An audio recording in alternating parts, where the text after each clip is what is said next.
Hey, welcome everybody to Timeless Gamer Show, where our games and our bodies may grow out of date, but our gaming experiences will forever remain timeless. And this program now is streaming live in our Facebook, YouTube, and Twitch channels.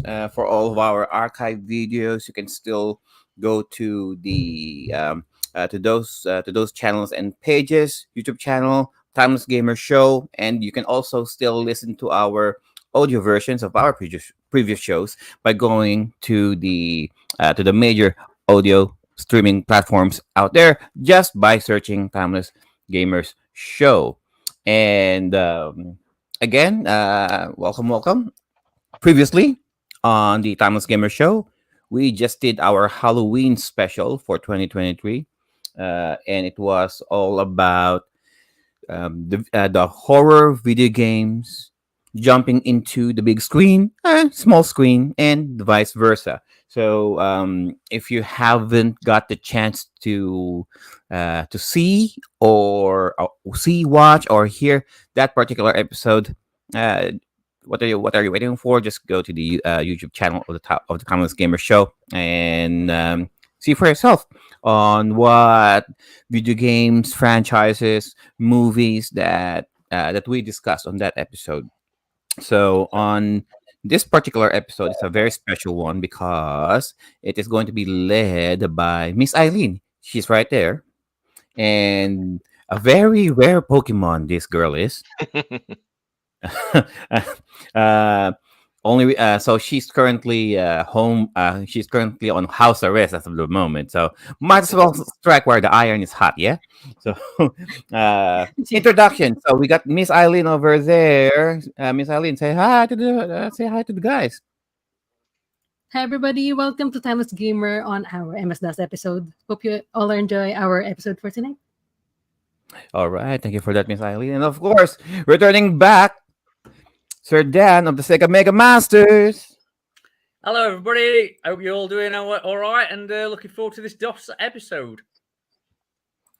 It's been a while since we had Sir Dan in the show. He specifically wanted to do this episode long way before, but hey, we want to make sure that he's here for we are saving this episode just for him as well. And another one who we were saving this episode, Sir Banyaga native Sir Joel. Hello, good morning, good afternoon, good evening, whoever you are, wherever you are. This is Joel Baklit of the Banyagang Native Twitch and Kick.com channel, saying hi to everybody, both on the chats and here watching live. Uh, we haven't seen Dan and Miss Eileen for a little while, but you see me every single episode here. So, you guys are sick of me. So I'll just toss you back to Joel then. All right, thank you for that, Sir Joel. So before we start the show, let's give a quick shout out to some of our partners, namely, of course, the Sega Mega Masters podcast show, which is available in YouTube for everything Sega Genesis, Sega Mega Drive, Sega Master System, all of those Sega games. CD. Everything Sega. Yeah. Just check out their channel. Just check out their show in YouTube. That's Sega Mega Masters. We also give a shout out to Retro Unlimited for all of your clothing apparel with prints referencing the old school anime, video games, pop culture of the yesteryears. We also give a shout out to Shuffle Emporium for all of your anime figures, toys, trading card games, and other collectibles. Just go to their Facebook page or website, shuffleemporium.com. We also give a shout out to Studio.ph for all of your services in regarding with printing stickers, shirts, hoodies, bags, and lots more. You can go to their Facebook page, studio.ph, or just sending an email to studio.ph at gmail.com for any inquiries in regarding customizing personal or corporate printing inquiries. And last but not least, we are also giving a quick shout out to Collectors Alley, who also houses the old video games, toys, action figures, Gundam model kits, and anime related items. They are located at the third floor of the LRT Caloocan Mall. Which, by the way, they're also having a mini event, a buy and sell event on that particular venue this coming November 12, 2023, from 10 a.m. to 8 p.m. If I remember correctly, just go there on the third floor of the LRT Caloocan Mall. Collectors Alley is hosting a mini retro video game market event. And yeah, and say hello as well down there in the chat. We got Sir Lee Charles Dalena. Of course, he's Sir Lee representing G3, which they had their 100 episode special just yesterday. So Congratulations, G3. Well done. Well done. they celebrated their centennial milestone. Not a lot of podcasts, guys, Mm, reaching 100 episodes, right? mm, Thank you, Sir Lee, for dropping in. He says there, DOS games are awesome, ignited out imagination, according to Sir Lee. Harry Irene is there as well, and of course, Miss Mara, the lovely beloved of Sir Ray, who cannot be here in this mm, particular episode because of technical difficulties. Their computer is still on the dumps. mhm. Hopefully, I keep telling you, Raymond and Mara, just just toss out Windows, put in Linux. You'll be much happier oh, in they're life. using a Mac actually. Oh, even worse, toss out the Mac. You just put in Linux. You'll have a grand time. There you go. Use DOS. Mm, Well, ah, that's not a bad idea. That's a that's not a really bad good idea. idea, actually. Yeah. Goes Windows 95, or better yet, just use Mm. WordStar. I, Hey, I survived for years on WordStar. What can I say? I produced some of my best work on WordStar. all right. So a quick anecdote here before we start the show. Mm, Personally, guys, the earliest recollection that I can come up with PC gaming or well DOS gaming, early 1993. When there's nothing else to play. I mean, we didn't had any consoles at the time. This was the early years of my life that we were just going neighbor to neighbor, renting out uh, consoles. And then there's this one particular computer shop. I don't the earliest computer shop that I remembered in my neighborhood. So they were renting out this piece their personal computers, the big ones with the CRT. And one particular game that a lot of the kids were playing was Aladdin on DOS. I'm not sure if it's a DOS game or what, or a PC game, or anyway. mm, I think this was 92, 93. mhm, So that's the earliest recollection that I had, and then when I went to my freshman year in high school, we have a computer subject, and in the computer lab, all of the personal computers there, were using DOS, mm, and we were taught just basic DOS. The advanced curriculum would be WordStar, like I mentioned earlier. And so just a Advanced. basic functioning on how to boot it up, mm, shifting from A drive to C drive. And I remember what the heck, where's B drive? mm. Uh, The and floppy I'm like, disk. which was the floppy disk, right? And A and anyway, B were the floppy disks. Where A and B were the floppy so disks. the The ones who are C, our the floppy, C drive would have been the hard drive. There you go. A was the 5.5 one, Oh yeah, the five and and a B half was the floppy disk. smaller. Yeah. Mm. and what? It's a So mark anyway, of how far we've gone. Where there's an yeah, how anecdote far that got we've posted gone. on the internet. There's an anecdote that got posted on the internet where a kid walked up to his father and said, "Hey, Dad, they 3D printed the save button for computers now." And the kid showed a 3.5 floppy disk. And the dad said, you might as well just toss me into the coffin and just bury me now. Right. Yeah, there And you this go. was the Back to time John. when we have a dot matrix printer, right? Oh yeah. Mm. Mm, And I'm like, and one of my questions at the time were, what the hell are these holes for? On mm. both sides. Oh and yeah. then somebody said, "Oh, those holes are just for the printer machine to push them out. Yes. That's why you keep hearing those strange noises." Yeah, Beep, it's for the boop, runners. beep, It's for the beep, beep. runners of the printer itself. It would, well, Mm. they would go through the punctures and then it would run the whole sheet forward. So there. That's how they push. That's how they push the papers out, right? So, Yes. anyways, on this particular episode, with Miss Eileen suggested that we should do. Um, she mentioned, "Oh, maybe we should do a DOS episode. 2 games max, maybe." And I'm like, "Oh, shit, here we go." And and being the good and being the good panelist that I am, so I tried at least one, just Mm, one game That's that good I enough. could afford, given my time schedule. mm, So, but in this particular episode, we have the best people to talk about those episodes. We got Sir JDM, who's coming in later on, Sir Joel, and Sir Dan, and Miss Eileen, of course, who are very well in tune with the DOS games and the DOS games, PC games. So I'm gonna toss it now to Miss Eileen. She will be the one leading us for this episode, and I'll just I'll just chime along if I can. All right, Miss Eileen, it's all yours. take it away. Thank you, Sir Joe. So first of all, I'm really glad this episode finally materialized because our schedules are all over the place. So I'm glad all of our Mm, panelists who are DOS gamers are here. So first of all, what is MS DOS? Because mm, even when I see the chats over there, I think people know what DOS is. But for the benefit of those who haven't even experienced what DOS is, it is an operating system. Well, just from the acronym itself, Microsoft DOS, disk operating system.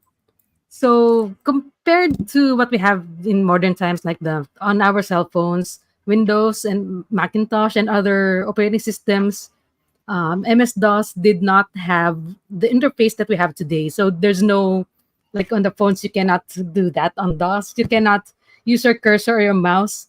What you had to do was type commands. So it's all text. It's hard to imagine without an image, but if you look up DOS, all you have is a bunch of text. So think the Matrix. Not mm, exactly like that, but it's it's all text. You have to type in commands of what to do. You mm, cannot just type anything. There are preset commands you have to remember mm, because there's a command for every action that you have to do. mm. So what else? Everything was in text form, and that's all you had to do. There's really, I'm not sure. Did computers come with manuals? Because I don't remember. Yeah, you know. The disk operating system actually did come with a manual, if I remember correctly, Miss Eileen. I a little bit of a personal experience. I grew up using DOS, and the idea of having a graphical user interface, as it's called nowadays, with all the icons and all the pictures and all the click things that you can click. That was all a dream. That was all a pipe True. dream for somebody like me. And even using a mouse, whoever grew up during DOS times, you don't use the mouse. Everything was keyboard related. Nothing was usable with the mouse. The fact is, the moment that you Indeed. used the mouse, you were already in the elite. You were already in the top portion of the upper strata of society back then. And the very notion of, I remember a buddy of mine back in college saying, "Dude, there will come a time when you boot something up on the computer and you will be able to see actual graphic user interface. You don't have to go through the DOS interface anymore and boot up Windows. That is going to be real." And I said, "Man, you're yanking my chain. Come on, that's never going to happen." But it did. What can I say? All right, we have Viraj coming in. Viraj, Oh, there you Mr. Hey, go. Raj, welcome. All thought right, I'd, mate. thought I'd come for an impromptu visit and then join in on this lovely discussion we're having about our favourite DOS. Wonderful, wonderful. All right, then we might as well do a little bit of an introduction of yourself, Viraj, for our audience. Mhm. Oh well, I'm sure you've watched the show before. I'm with Dan, and we're both into predominantly Sega Not stuff. sexually, not sexually. Nothing. Well, Friends, we're good friends. That's Good it. friends. one might wonder, though. Anyway, continue. Uh, So yeah, we're part. One We do protest way too much. we have our Sega Mega Masters channel that we do together, and it's with the Americans as well. So that's what I'm into predominantly. But yeah, like the rest of the good people on this panel, I'm very much into my retro gaming. Excellent. And this particular episode we're talking about MS DOS games. So, Yes, absolutely. Well, back to you, Miss Eileen. Go ahead, continue. Thank you, Sergio, and welcome, Sir Viraj. Thanks for joining. Thank So I remember typing in commands, and the best I can do as a 7-year-old was to type in the .bat and .exe files.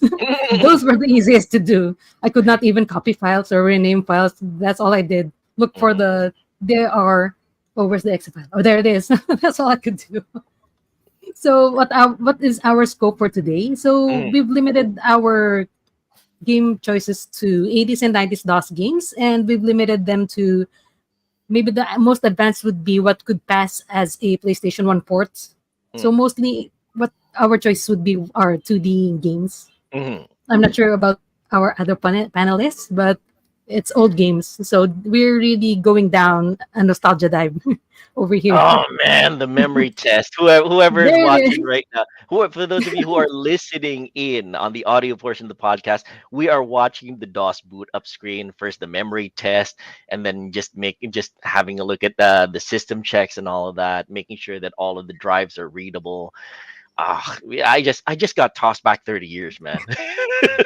I mean, that's pre-DOS. Isn't it? That's your BIOS. We've just had a BIOS. Yeah, that was just the BIOS check, and right now there you go. And then you had the IRQs. Like I said in my description of my name here, it checks the ports, the IRQs, and the DMAs to check whether or not the sound card was detectable. So a lot of that, yeah, a lot of that Indeed. was not no graphical user interface, all text.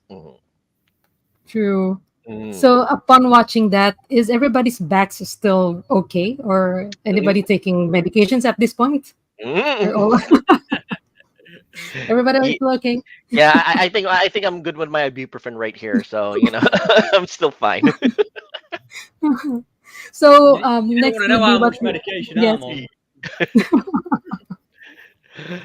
All right, So continue, Miss Eileen. so what has been everybody's experience? So I'll go first. Mm, My first or early experiences of DOS would be I remember playing computer games on the Intel 386. I know that's our first personal computer when I was a kid. I forgot the specs because as I said, I was just a 7-year-old. So I did not know any technicalities. mm. And I was even typing like that as a Oh, kid. So I yeah, really did not sure. know anything about computers. That's all I could do. Yeah. So it was a time of floppy disks and Mm, graphic cards did not exist yet. mm. And I remember playing Golden Axe multiplayer Oh, with my older brother. So he nice, would be on very the cool. WASD and I would be on the number pad. And it's Yes, fun completing the game. Oh, there, Sir Dan has a Golden Axe. Wow. It's the yes, Mega Drive version, that's but the Mega Drive it version. was on hand, so I thought Hmm. I'd present it. Nonetheless, it's still the legit thing. Still Mm, awesome. yes.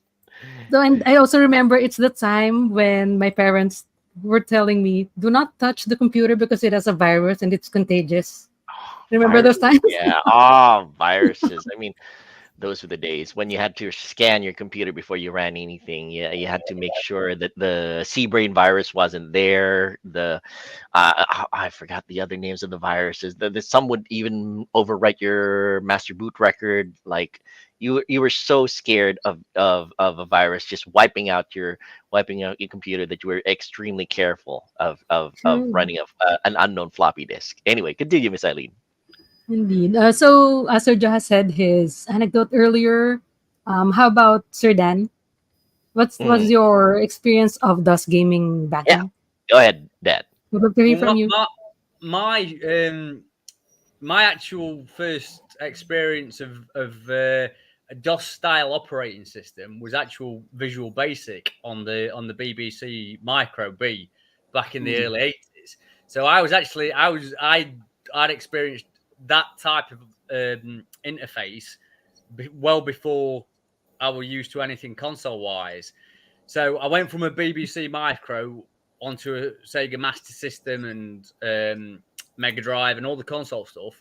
So my dad got a PC and I got back into DOS. It was like I was already getting retro flashbacks even at a young age because it took me back to that visual, BBC basic kind of time, really. So even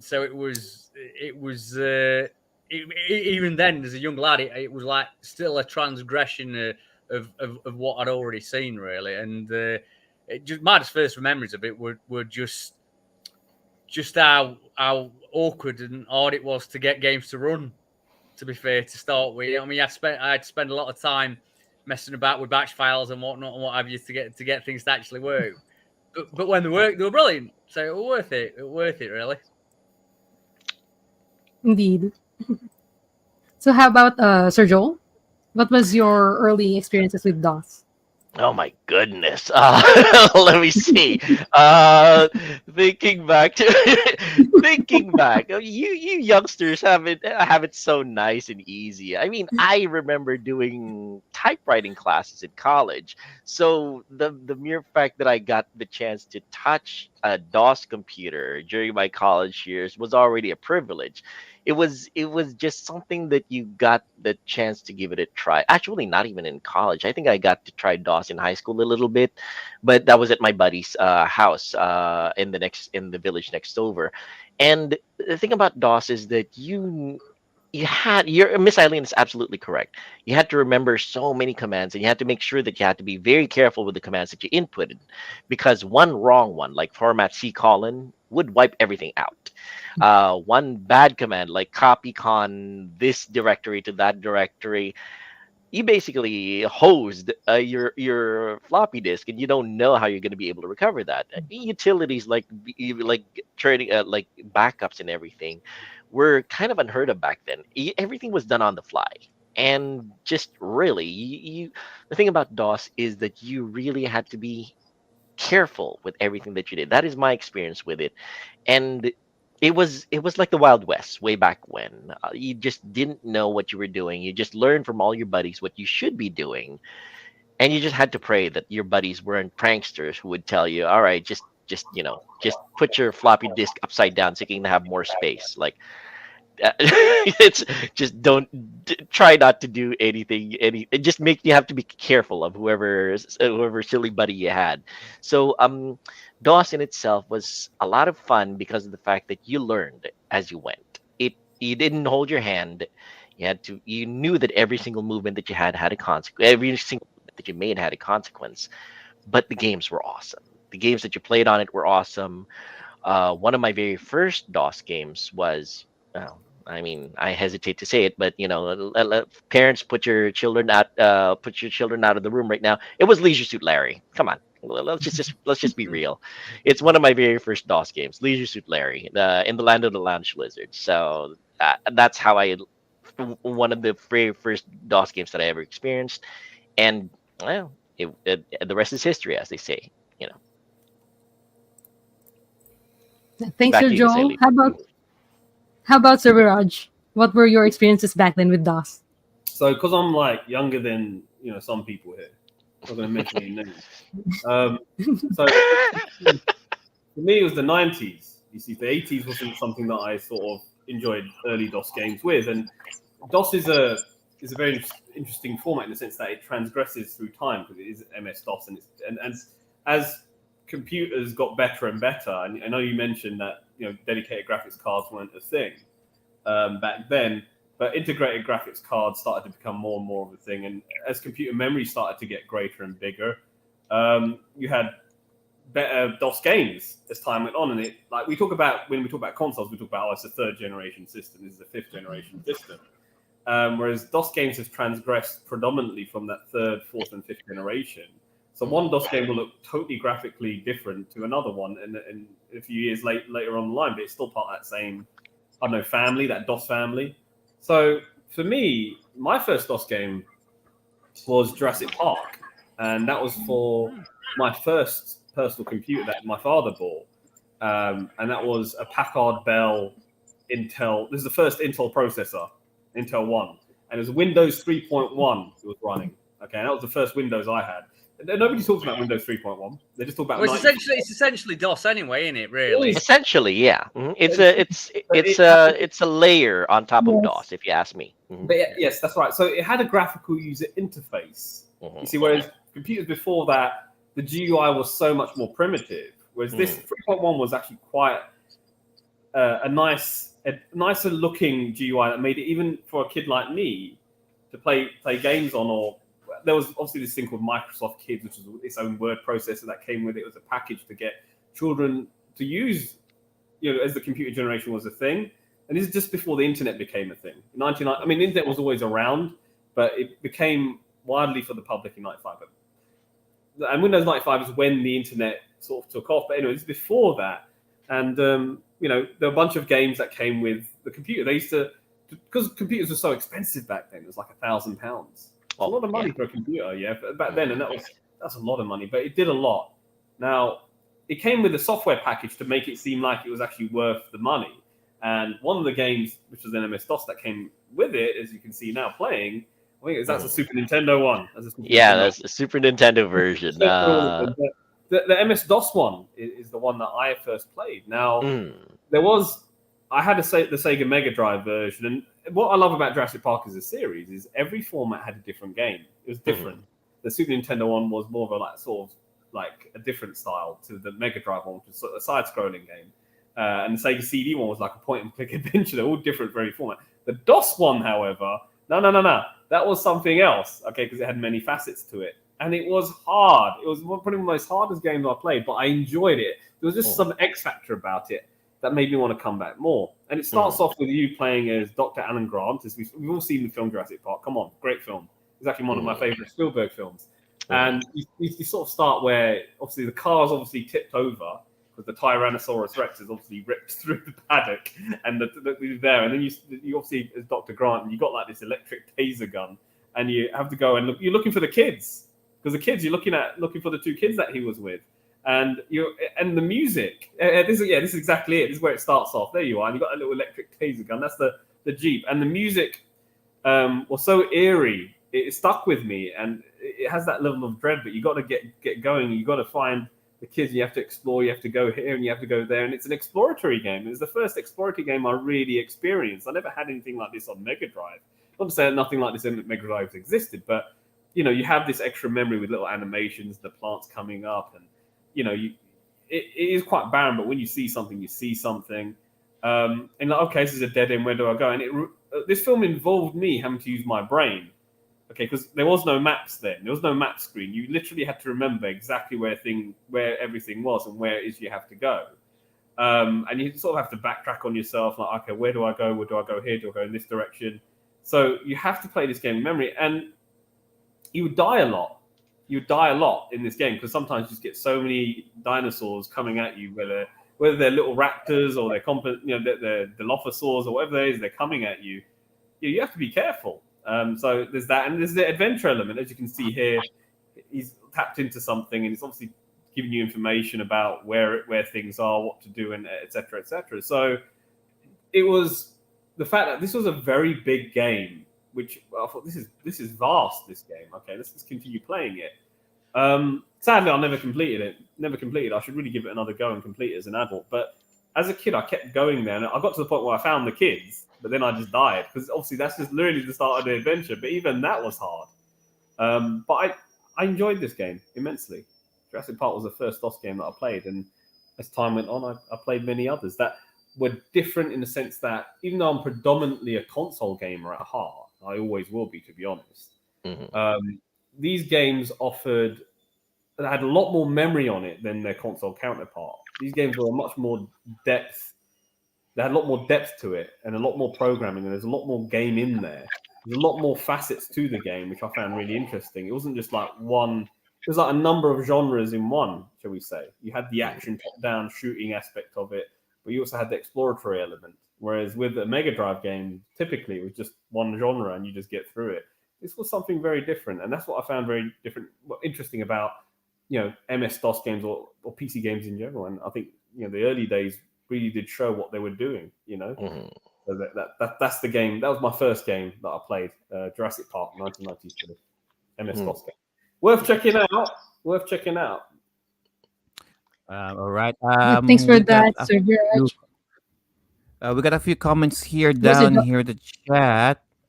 We got Sir Ray saying he remembers every time when his mom grading test papers inside the computer room back in their school, and Sir Ray would sneak in and play that particular computer.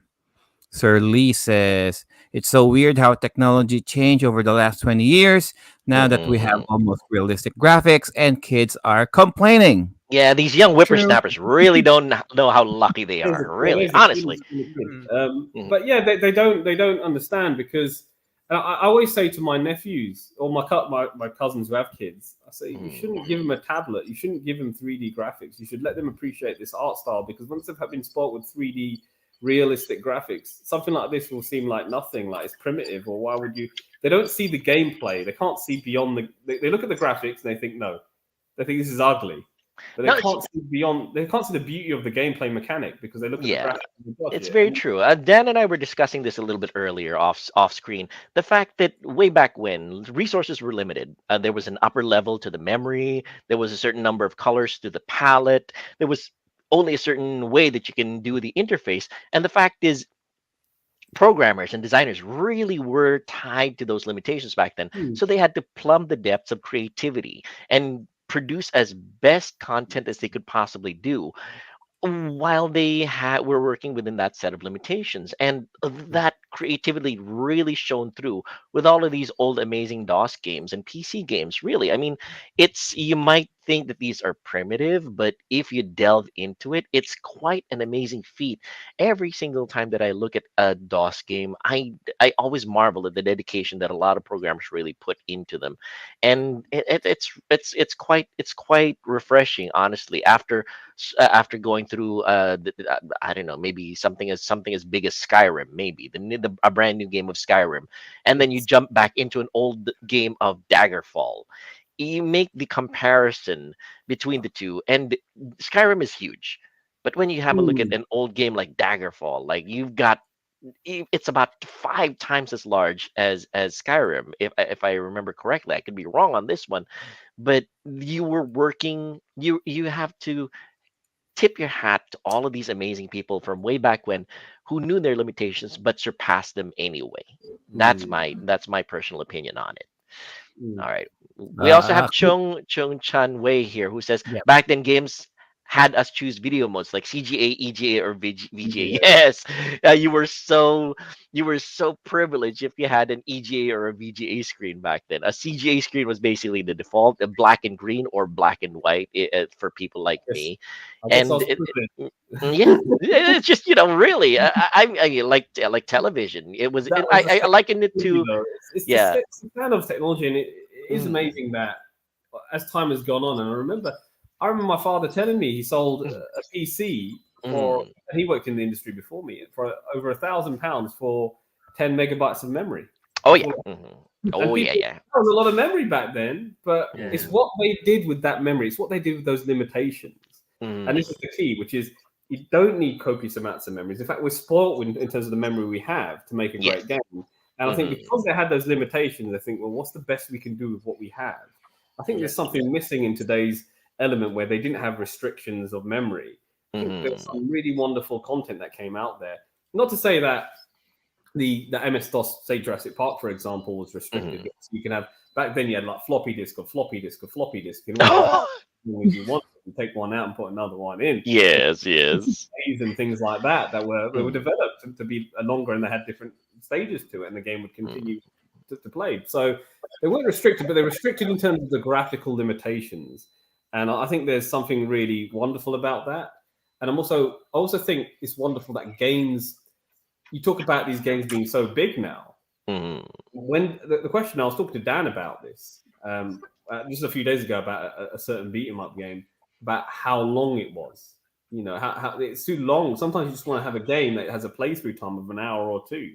You don't want to go mm, on and on because and the good thing about retro games, and I'm sure there's a lot of people listening here, there's something really wonderful about coming home from work or just chilling down, pick up and play the game, you know you've got an hour to get through it because you've got something else to do. And there is that level of self-actualization. Not saying that this is the case with MS-DOS games, they would take ages, but they're quite easy to slip back into. Whereas games now, you put it down for a week, you're like, where was I? Yeah. Yeah. They. So I think it's quite amazing. You make a great point there, Meg. I think it's quite amazing how back in the DOS and in the 16-bit days, they kind of recognised that. And you had like a journal structure. Fantasy Star 4 on your Mega Drive, perfect example. They introduced the talk system so you couldn't get lost. But loads of games still don't seem to recognise that. Like you say, you can put certain games down, and the journal, they just kind of leave you with it, which is very strange. It's very weird to see it's not evolved from that time. In fact, in DOS cases, it were more evolved. Oh, I'd like to acknowledge Gami Tagle here in the chats, who goes by the screen name Baruna Royka. His comment just made my eyes pop out of my head right now. I only have DOS knowledge from my college class for PC history. There's an entire generation now, guys, of people who have never experienced actually playing or using DOS, like playing DOS games or using DOS. It's like, it's blowing my mind right now that there's these people who have no idea how amazing things were back then, or how much hardship and innovation people had to go through to understand what computers were all about. But yeah, what can I say? I'm just, I'm again, I feel myself. I feel myself turning into ashes as I'm sitting down on this panel right now. Anyway, back to you, Miss Eileen. Well, thanks very much for sharing all of your experiences with DOS back then. So let's dive into games. I would like to start with Sir Dan first, in the interest of time. So, Yes. Sir Dan, what are your gaming picks for DOS games? Right, okay. My favourite DOS games, I've got quite a few, and I'll give them some honourable mentions later. But I've talked about some of them before, so I'm going to pick two I've not talked about before. First one I'm going to go for is TIE Fighter. Yes. TIE Fighter. I mean, obviously you're all familiar with Star Wars. TIE Fighter was the sequel to another MS-DOS game, which was X-Wing, which came out a couple of years before it. X-Wing was brilliant anyway. I mean, I loved that X-Wing.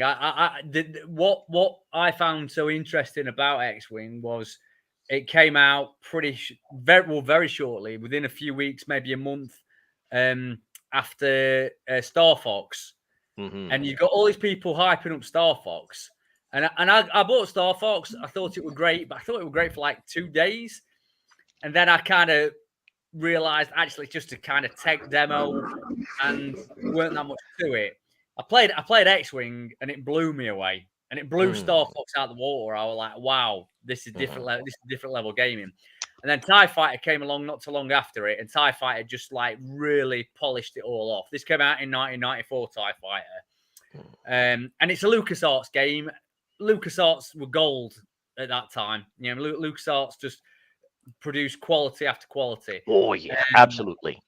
Yeah, pretty much everything they released were brilliant. And the moment that you saw that LucasArts logo from way back when, you knew you were in for an experience. Yeah, exactly. You knew you've just said the key word there, mate. Experience. You weren't just up until this point. X-Wing did it to a large degree, but TIE Fighter kind of rounded that experience off. Up until this point, most flight, space sim shooter type things, they were either very simulation based or very arcade based, one or the other. TIE Fighter and X-Wing, they married those two genres up really good.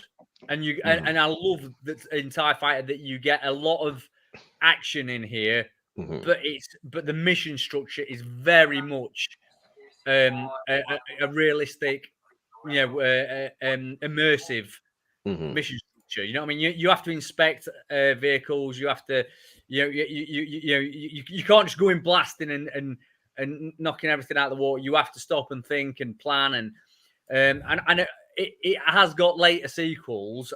Me and Sir Joe were talking about one off air. Yes. But some of the later sequels I've played, I've not played the most recent one that Sir Joe were talking about, but some of the later sequels I played kind of lost that imperial, empiric, military feel, and that's Yeah. what's so great about TIE Fighter. TIE Oh, Fighter yeah. is really, you really feel like you're part of a squadron, of a team, of an empire, Mhm, and you're going out to do a job. mhm, When you're in these missions, it feels like you're doing a job, and I don't mean in a mundane way. I mean in mm. it gives you responsibility, Yeah. and it's just a really good game, and it just plays mint. It plays brilliant. Mm, The combat's brilliant. It's fast paced. It's tense. You know, the use of the Star Wars score. mhm, It really draws you in. It's epic. It's fantastic. It's a brilliant game. Still plays mhm. brilliant today. I've been playing it again this week. Shit hot stuff. Fantastic. Brilliant game. Wonderful. It's. I have to admit that the Tie Fighter from way back when, if you had the Sound Blaster card or the Roland card on your computer, it was an amazing time to be in, because it was a quantum leap from again like like little things like from Leisure Suit Larry to Star Wars X-Wing and Tie Fighter. It was being in the actual movie that you absolutely loved growing up, watching Star Wars, and then suddenly you can jump into the cockpit of an X-wing fighter or a Tie fighter. You can hear the music. You can hear the roar of the vehicle as you blast off and start going through space. I know it's not hard science, but it was an amazing time to be in, and an amazing game to play. Highly agreed with you on that one, Dan.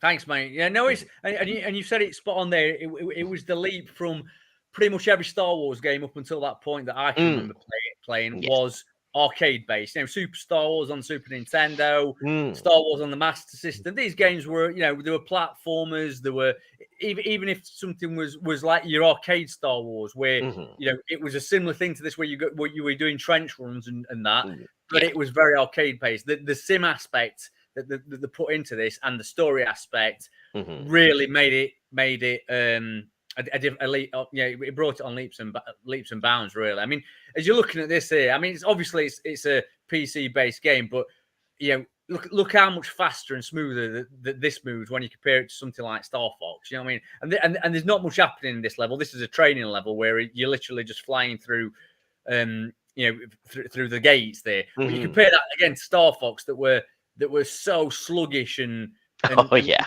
dialed back compared to this. Do you know what I mean? Mhm, And this just blew my socks off. And this, like I said, this is X-wing. So when they took this and they souped it up and they added all the extra components to make Mm. Tie yeah. Fighter just like I used to play it constantly. It was brilliant. Mhm. Also, not to mention the fact that it was one of the few games that allowed you to play as the villain. Yes. It's yeah, it's the fact that most games from way back when you were the hero, you were the chosen one, you were the savior of the world and everything like that. In Tie Fighter, you get to play as the bad guy. Yeah. Not necessarily Darth Vader, but still, you're a Tie Fighter pilot. Yeah. And it made you feel good. Sorry, go on for it. Sorry, mate. I thought that they were the good guys. Uh, as The Obi-Wan rebels Kenobi. are the bad people. I mean, they're all unorganized. They're all dirty. Yeah? The Empire's nice and clean. They're all That's dirty. true. They're bad people. You know what I mean? They're Mm. savage. Well, somebody from the Empire needs to shoot people properly, Well, there you go. Can't even aim properly. right? I mean, And I it's mean, Luke it's. Skywalker and his gang. They blew up a Death. They're terrorists. They blew Oh, up a that's Death true. Star. That's true. That's true. As Obi-Wan Kenobi would say, from a certain point of view, yes. Obi-Wan Kenobi is the original Al Qaeda. Yeah, he's a Oh son of yeah. I mean, the Galactic Empire should be using this as their flight simulation program, really. But that's what's so good about TIE Mhm, Fighter. I mean, mhm. Viraj has actually nailed something there that Yes. it makes you feel good Yes. playing for the Empire. It does make it plays you from that angle of these are terrorists. Mhm, It's your job to go mhm. out and to protect the Empire. To Yeah. and does it has that evil menacing overtone to it, And Mhm. destroy the but it rebel kind of makes flag. you Yeah. it kind of makes you think, well, it's like it's all obviously based on Mhm. Nazi Yes. art and Nazi Mhm. philosophy and that. But it makes you think gives you an appreciation of being that kind of Nazi dominant, which is Mhm. Yes. I mean, it made you question. It made you question the choices that other people make. So they would make their choices, and you would start to understand their motivations for doing such choices. So yeah, it's a nice little morality play, and a little bit that made you really think about how things might be on from the other side. Yeah, it's a good exercise, really. And a great little touch that they put in that is between missions, you can Mm, talk to an advisor mm, who's someone who's like a shadow spy for the emperor, yes. and he actually tells you to disobey your commanders. He Mhm. actually tells you, he says, well, you might want to do this, but actually, if you want to get Mhm. some extra points, instead of capturing that, blow it up and stuff like that. So again, Mhm. it's for a 1994 game, you're thinking there's a nice lot of layer of story depth there to it. So Really, and again, I would highly recommend for those of you who want to get the feel of it for modern consoles. Star Wars Squadrons would be as close to it as you can possibly get, but I would still highly recommend that you get the GOG version of TIE Fighter if you guys are looking for the experience that Dan is talking about. Good old games. GOG.com is selling it, and usually it goes on sale. I would highly recommend getting yourself a copy and enjoying the original experience. nice one, yes, nice Mhm. one, mate. So that's my first choice. Mm. Um, my second choice, we're going to go back to a game that is very dear to me, a very magical game. Mm. That's the only way to describe it. I fucking love this game. Secret of Monkey Island. Oh yeah. Nice choice. Very good choice. Thank you very much, mate. Mhm. So it's a 1990 another LucasArts game. So Mhm. again, it's got all the touches. And I actually played this first on my friend's Amiga.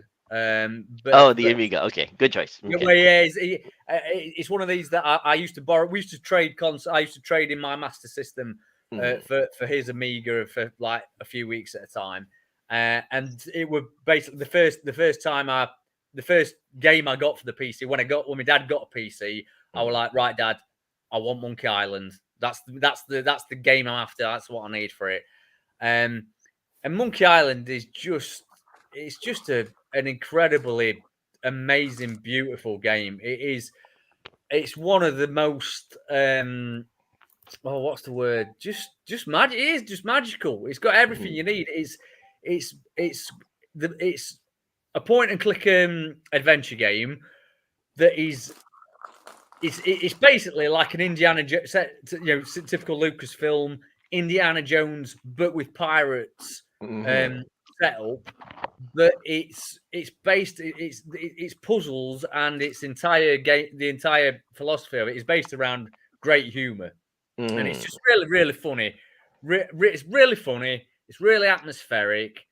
And it's really magical. The adventure you go on, it feels like you go on a wondrous adventure, and it's so outlandish. Some of the puzzles in it and some of the scenarios in it are so off the wall that you don't know what to expect next. It always keeps you on your toes. And I still don't think it's still in my top 5 point and click adventure games to this day because it's so clever and it's so ingenious. You know what I mean? It's really fantastic. Mhm. And the music to the game is just I could listen to that theme tune to it all day long. I think it's Mm. incredible. So this is just a game that it's not aged a day. It really Mhm. hasn't. It's a game that I can guarantee if you're into adventure games and you play this now, Mm. you'll love it. You will absolutely love it because it's just so clever and it's so absorbing. Fantastic little game. I And the mean, Sega CD port as well. Sega CD port. Sega CD port, exactly. Yes, and it. and Also, so many sequels as well. So obviously, it's definitely a prolific. and these are definitely so. We're talking about it with Sir Joe about how Mhm. X-wing and Tie Fighter evolved into what would be better games now. Yes. Yeah, yeah, But bro. Monkey Island, I still don't think many. The first 3 Monkey Island games, Secret of Mm. Monkey Islands, Mhm. Secret of Monkey Island 2, LeChuck's Revenge, and The Curse of Monkey Island, I still don't think many games have reached that peak. No. After this, we got the Escape from Monkey Island, which was kind of good, but it weren't brilliant. And then we got the Tales of Monkey Island, which were garbage, and we've literally just had Return to Monkey Island, which was absolute crap, to be honest. Well, I mean, there are other point-and-click adventure games other than Monkey Island that was afterwards, which I love immensely. But it's because of Monkey Island probably being the staple of it was like the beginning. It was a trailblazer. It was like, this is the benchmark. Who else is going to make a point-and-click adventure game? And there are a number of them which I really love. What's that? So Joel is showing us. yes, it's a tome that contains all of these classic graphic adventures. It's the Guide to Classic Adventures by Kurt Kolata. It is massive. If you're interested at all in the graphic adventure genre, I highly recommend you pick up this book because it contains everything from Zork all the way to, well, I mean, it's got some really good ones like the King's Quest series, the Monkey Island series, all of these great graphic adventure games, which had its home in PC games, in the PC and in DOS and in Amiga and all of these amazing old school classic operating systems. But yeah, I digress. Continue, Viraj. I mean, for me, my point and click adventure game, the first one that I played was 5 years after Monkey Island was, and it was 1995. My cousin lent it to me, and I played it. It's called Discworld. Discworld, yeah, good choice. Now I read the novels by Terry Pratchett years after because it's such an amazing. For those of you who, as a kid, the only thing that can get you, if you're a kid and you're trying to get your kids to read. So if you're a parent trying to get your kids into reading, the book has to have a plot. It has to be interesting. Yes. And fantasy novels have to be written well. And obviously, that's why loads of people like the J.K. Rowling Harry Potter books. You know, whether you like it or not, they're very well written books. You know, Discord probably a bit more advanced, but it has an adult sense of humor to it. So as I was reading in English class, I'd laugh a bit and feel like, why the hell is Viraj laughing? Because it was a funny book.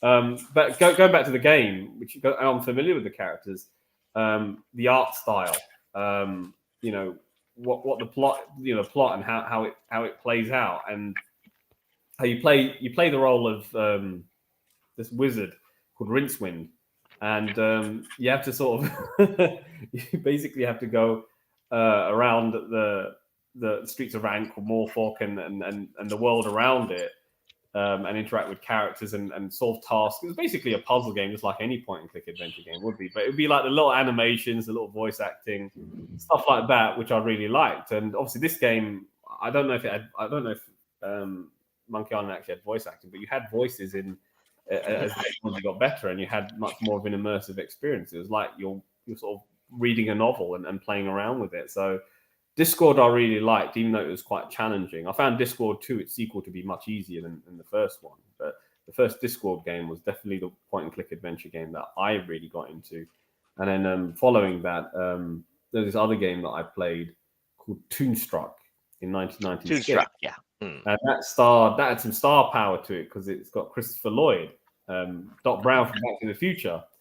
And God, that was a fun game. Because he plays this artist, right, and he falls asleep, and then he goes into this dream world where he's created it, and he has to basically something's gone wrong, and he's got to help the lead character or something. And it's got a lot of tongue-in-cheek humor there, because even though it's got these cutesy graphics and you think it's for kids, but there's there's a lot of innuendos and adult content in there that you just have to laugh at. And even the language, like because it was meant to be a PG game, there's a bit where you obviously play as Christopher Lloyd. And it's a digitized character, and he's walking around, and you see like the animation of him walking around. It is actually really him, because obviously they've used him to walk around this whole world with. And, he has to get all these items. He has to go to these places in this realm, which I forget what it was called, and he has to get all these items because there was an evil. I don't know. There's an evil thing with this ship that's turning all the cutesy stuff into monstrous things, and they have to create this device that turns everything back. And it's him and the lead cartoon that he created. And it was a lot of fun. I really, really enjoyed Toons.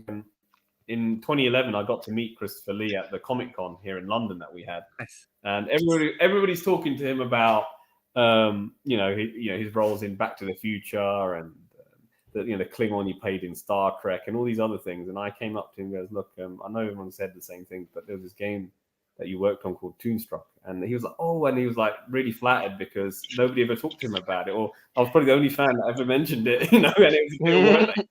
And I said, no, it made a difference. And I love that game. And thank you for being part of my childhood. So, and he thanked me. I had my picture taken with him. I'll see if I find the picture. I'll see it. But, lovely man. But yeah, that's just a little soft note there. But the game in itself was truly much more immersive, and it was a step up from Discord in the sense that you had animations, you had that innuendo, you had a bit more story, and they were developing more of the story element with these point-and-click adventure games because you want to feel more immersed into these sort of things.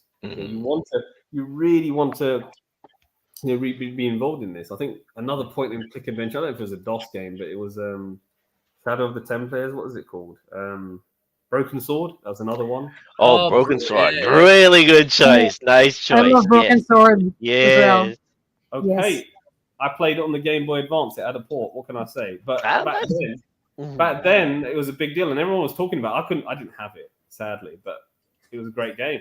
So, again, there were so many great point-and-click adventure DOS games that had spawned because of the game that you just mentioned. See, I think the thing with Monkey Island that got me is the people. A lot of people say, and what you're alluding to, a lot of people say something is ahead of its time, and they say that quite a lot when it's not. Whereas where Monkey Island really was, Monkey Island was it worked on so many levels. It broke the fourth wall, so really well. It did. I mean, you've all seen Wayne's World where they did that joke with the sponsorships, where he sat there in the Reebok thing and is eating his pizza. And Monkey Island does it does the same. It does sponsorships, fourth wall gag. So it takes you out of being on a pirate adventure and puts you in the real world, promoting LucasArts other games. You know what I mean? So it's just really clever, and like Viraj says, I think when you first see that. And if you play that now, you will see the influence of these other later point-and-click adventure games in this early game, without a doubt. I think there's somebody in the comment section, I think Jake Belmont said, is a Clock Tower MS-DOS game. No, it's actually a Windows game. Windows game. When you get to 1995 and beyond, that's when you okay, some games were designed for Windows computers. And DOS games, they'll still be made for DOS, so it's still a very popular format, But that's when, obviously, Windows games became more things, so you have that. So there you have it. So yeah, well, they're my two main choices.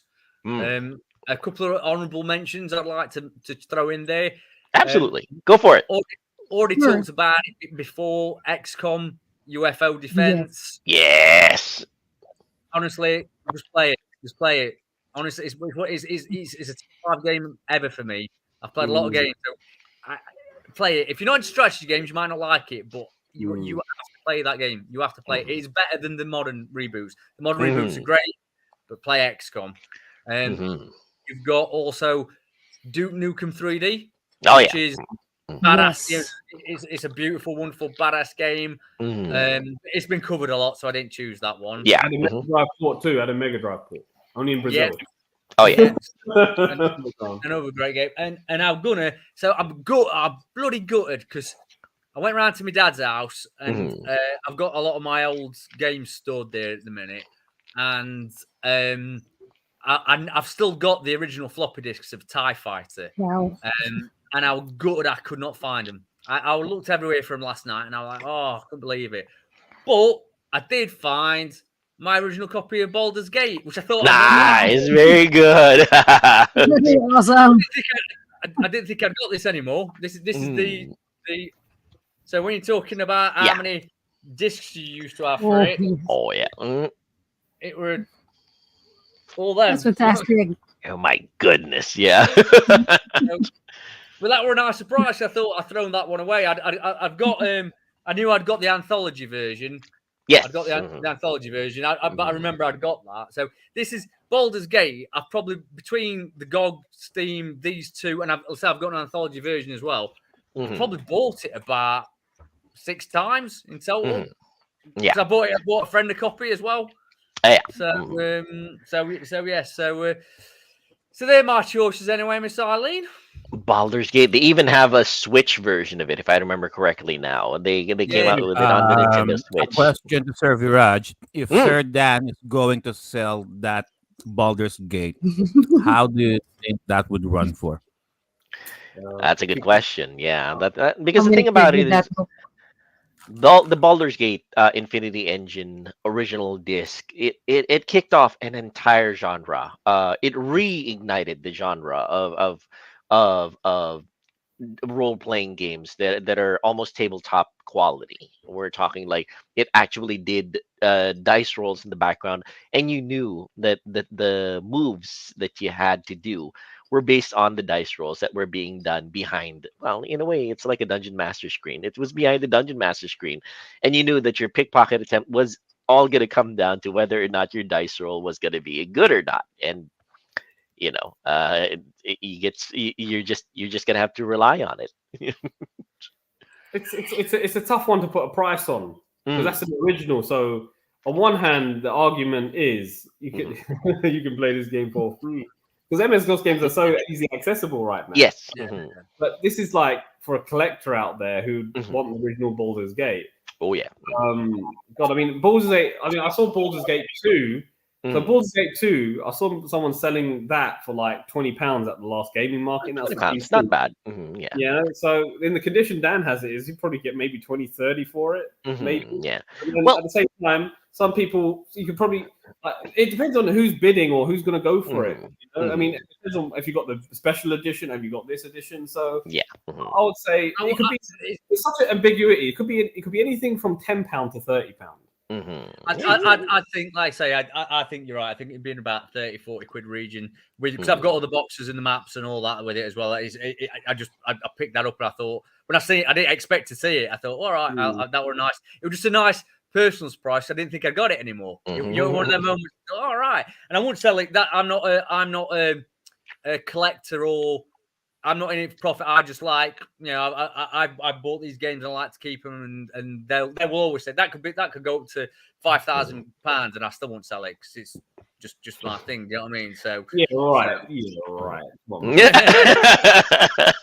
Now the thing about it is, if somebody came up to me and said, "Joel, I have an original sealed boxed copy of the very first Baldur's Gate here," I would snap it up. My top price for that would probably be $200 because of the fact that that game, like Dan, has a special significance for me. It's one of the games that you really can't say you when you first played it. Your mind was overwhelmed by the number of possibilities that you can do, I mean, especially with regard to your main character. Mhm. on Baldur's Gate, right? This is Mhm. one of the things that made it so mind blowing for me. You're Mhm. spot on. Is the Yeah, game itself, the original Baldur's Gate, yeah. was a great game at the time. If you Mhm. play it now, it's a little bit empty. It's a little bit low level. So the Mhm. number two is still amazing.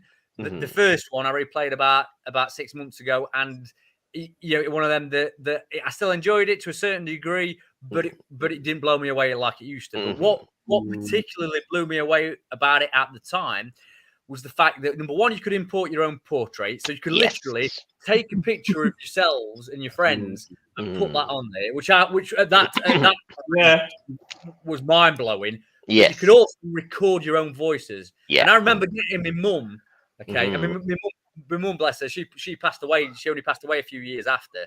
So it was a really special thing for me because I got her to record her voices my mum she didn't want to do it, and my mum was Mhm. shouting onwards and I'll kill you, you goblin, and that.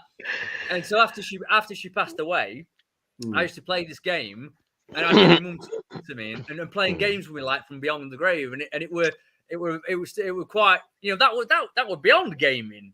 Oh That yeah. was very Mhm. special and beyond gaming. So Mhm. so yeah, very very nice memories, mate. Very nice memories. So. Yes. Lovely Very sense. good. Yeah. Excellent. All I remember from Baldur's Gate was I went to my friend's house and I'm like, what the hell? And he kept clicking on it because they had voice notes in it. So you go into a bar, and the lady will be like, "Who's that queer fellow?" I'm like, "What is that?" And I'm trying to say, man, like, this sort of joke. So there were some really eccentric sort of voices, but you'd laugh at it because it's like, yeah, Yeah, you're queer, you're a queer. That's what they were saying. yeah, Right. and the old You must gather your party before No, venturing oh forth. yeah, my goodness, yeah. I the number of times you must gather your party before venturing forth. Yeah, that was that one. Yeah, how I can't count how many times that line it came at me. Oh my goodness. Yeah. Anyway, back to you, Miss Eileen. Go ahead. Mm. Thank you, Sir Dan. Those were amazing picks. And to add to Baldur's Gate, I just started playing that one maybe a few months ago. When it was on sale, I picked it up. Mm, So, from my perspective, as someone who's new to the game, mhm. I needed to get familiar with the, like Sir JDM said on the comments, you would need the to roll a critical 20 for somebody to get it off your hand. So I did not understand those criticals and whatever. Ah, So there's like some time to needed to adjust take to to it. learn the game first. Mhm, Unlike modern games, those older games, the older RPGs, you needed to like study them first. But mhm, the payoff is quite nice when you understand the mechanics, and you would mhm. really enjoy the game as you Well, go then I along. would recommend that Miss Eileen get her feet wet with Baldur's Gate. But if you really want to go hardcore, see the critical dice rolls and everything, you would have to play the Gold Box series, Miss Oh Eileen. yeah, yeah. The Gold Box series, like Hillsfar or Curse of the Azure Bonds, or Pulls of the Radiance. yeah, the Dark Knight of Kryn series, things like that. You know, those are the games that you would like take turn-based moves to, and you would really have to like get your D&D on if you were talking about that. So get your feet wet with Baldur's Gate, and if you want to delve deeper, I'd say go for the Gold Box series, Miss Eileen. Like I talked about in one of my previous videos, and I still have to and I still have a beef with Dan about that because he made me choose my favorite my favorite games from way back when. Anyway. Is it Miss Eileen? Is it the first Baldur's Gate game that you're playing? Mm, Yes, Baldur's it Gate is One. the first one. Well, mhm, mate, I mean, like I say, it's a goodish game. There's enough to enjoy, but the second entry is a different class. mhm. I Yeah. have to say, it is very much you are now playing the appetizer for the main course. The main course, the Number two's second the one best. is Number is two's the best. fantastic. And, Yeah. and obviously they've just released Baldur's Gate 3, Mm. which I've not played it yet, but I should imagine takes it to a totally different level. So whatever you do, play Baldur's Gate 2 because it Thank you is for that. off the scale. Now I'm hyped to finish the first game so I can get to the second one already. I'm excited for that. So thank you very much, Sir Dan, for your games. I'd like to jump onto mine before moving on to others. I would like to know, has anybody here played Dangerous Dave 2? Dangerous Dave in the Haunted Mansion. No. Mm. So it's a 1991 platformer game developed by id Software. So, id Software, makers of Wolfenstein, Doom, Quake. So in this game, you play as Dave, and your mission is to save your brother. For some reason, they named him Delbert. Dave's brother Delbert. is Delbert. So Okay. an interesting choice for a name. Anyhow, so his brother is lost in this haunted mansion. So as you see there, you fight ghouls and the undead. Oh, poor guy, poor Dave. So there, Right off the bat, one of the first things that you see is him dying from having a slime jump on him and melting him to a puddle of wait, goo. Okay, that is funny. why is this DOS clip on Dave's deaths? DOS games are hilarious. They are brutal too. Why is this clip all of Dave's deaths? Oh my So goodness. you Oh, have to there he find goes out. again. Oh, boom. A ghost comes up to him and strips his flesh from his What? bones. Now that is amazing. So just there are those spiders as big as those there in Oh Australia? my goodness. A ball of fire comes up to Dave, engulfs him, and he's done. Nothing is left except charred bones. That is hilarious. Okay. It's quite morbid for a 2D Hmm. game. Hmm. From all what we've seen, so there you fight zombies. Then there's a hunchback who throws knives. That's one of the most annoying things there. It's a So earlier you platformer game. It reminds me of Commander Keen a little bit, actually. indeed very Yeah. much like Commander Keen. Makes me Hmm. wonder if they're no, that's a different developer. Yeah. Hmm.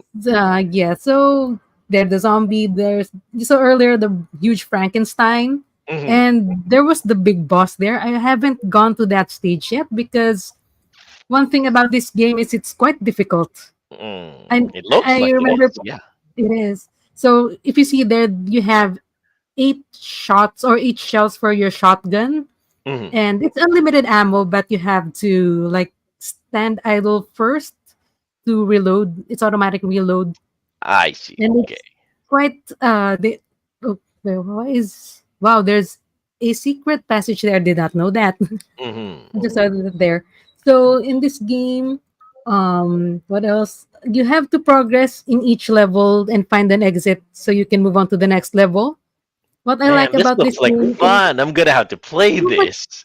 It is so much fun, and it's on sale on GOG right now. If anybody's Ah, interested, right after So this episode, I'm headed over there.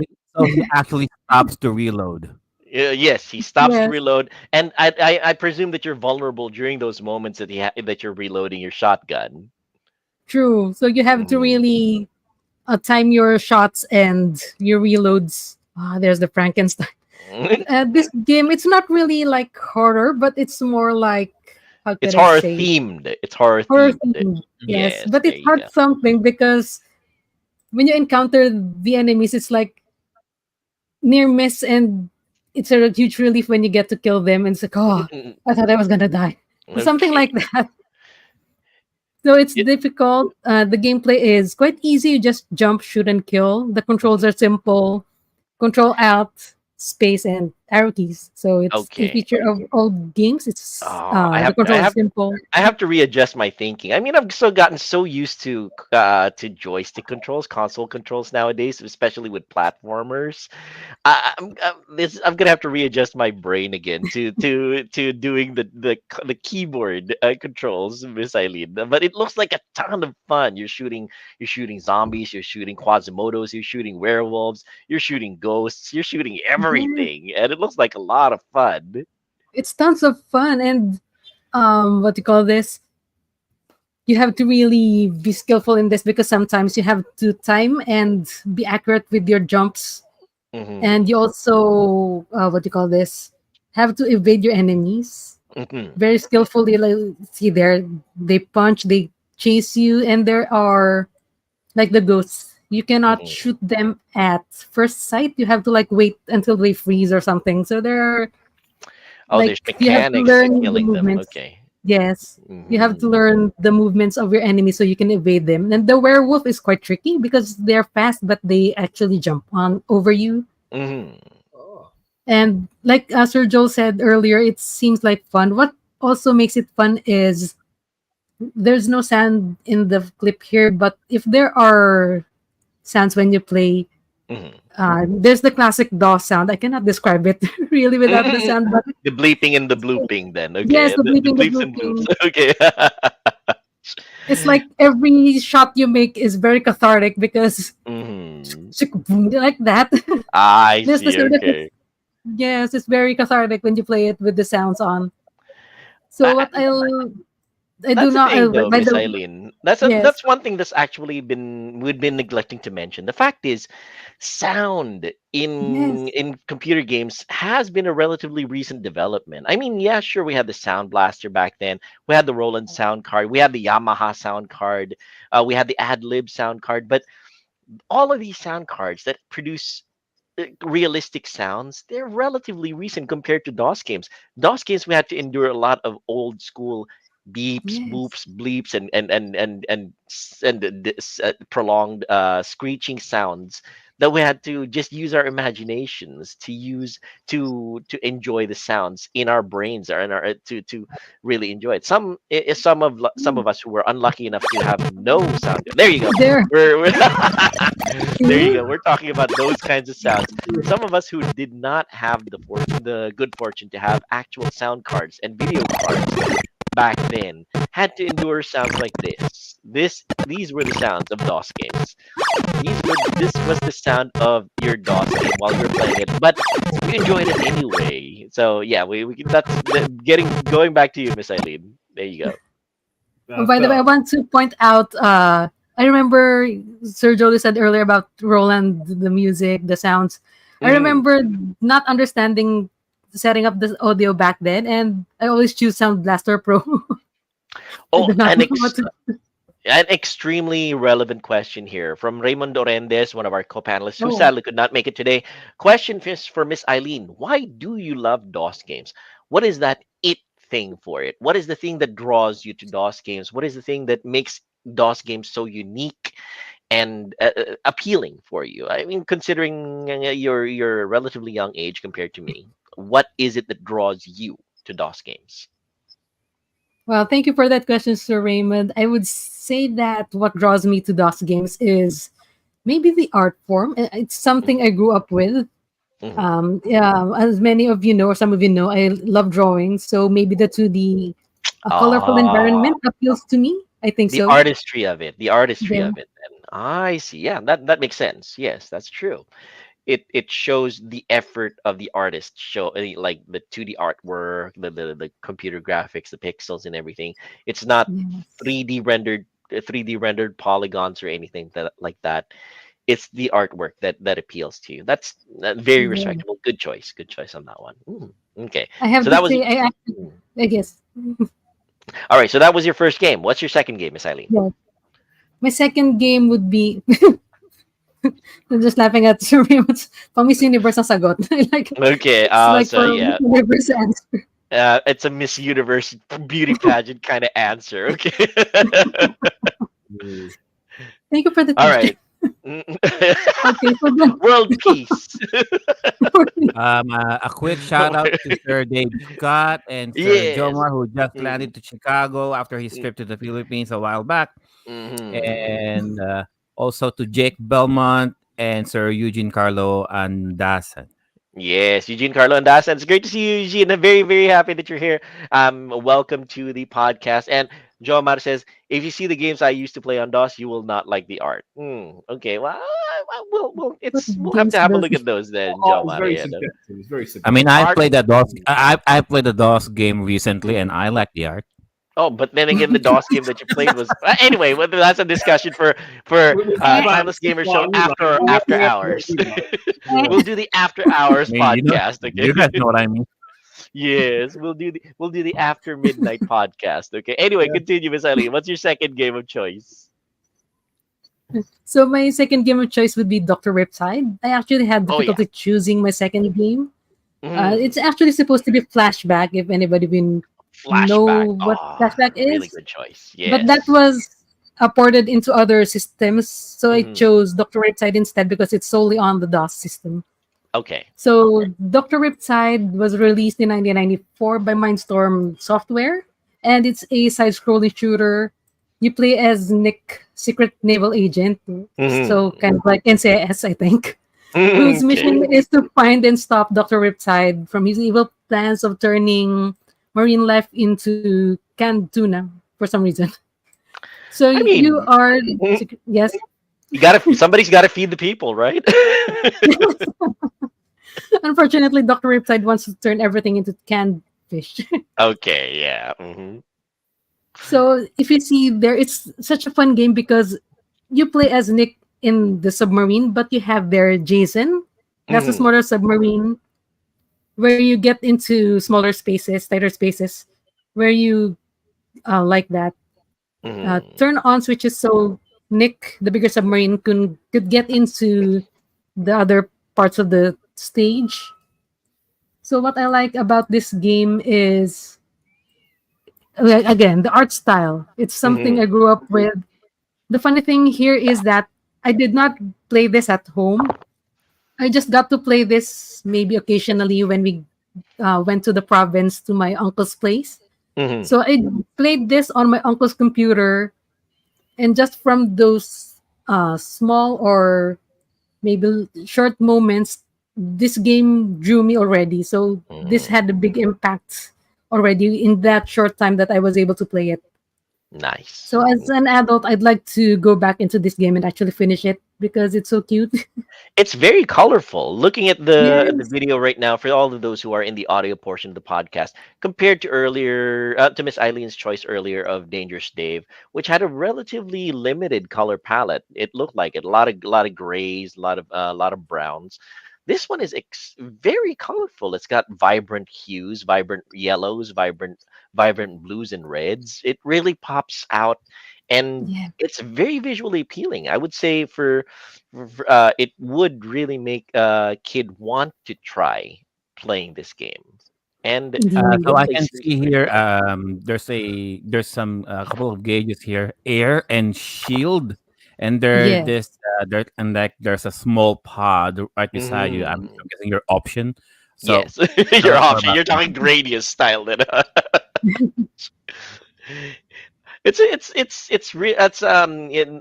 the part of the gameplay, I guess, is the fact that you have to manage your air. It looks like it, and your Yes. shield because you can get destroyed by taking damage.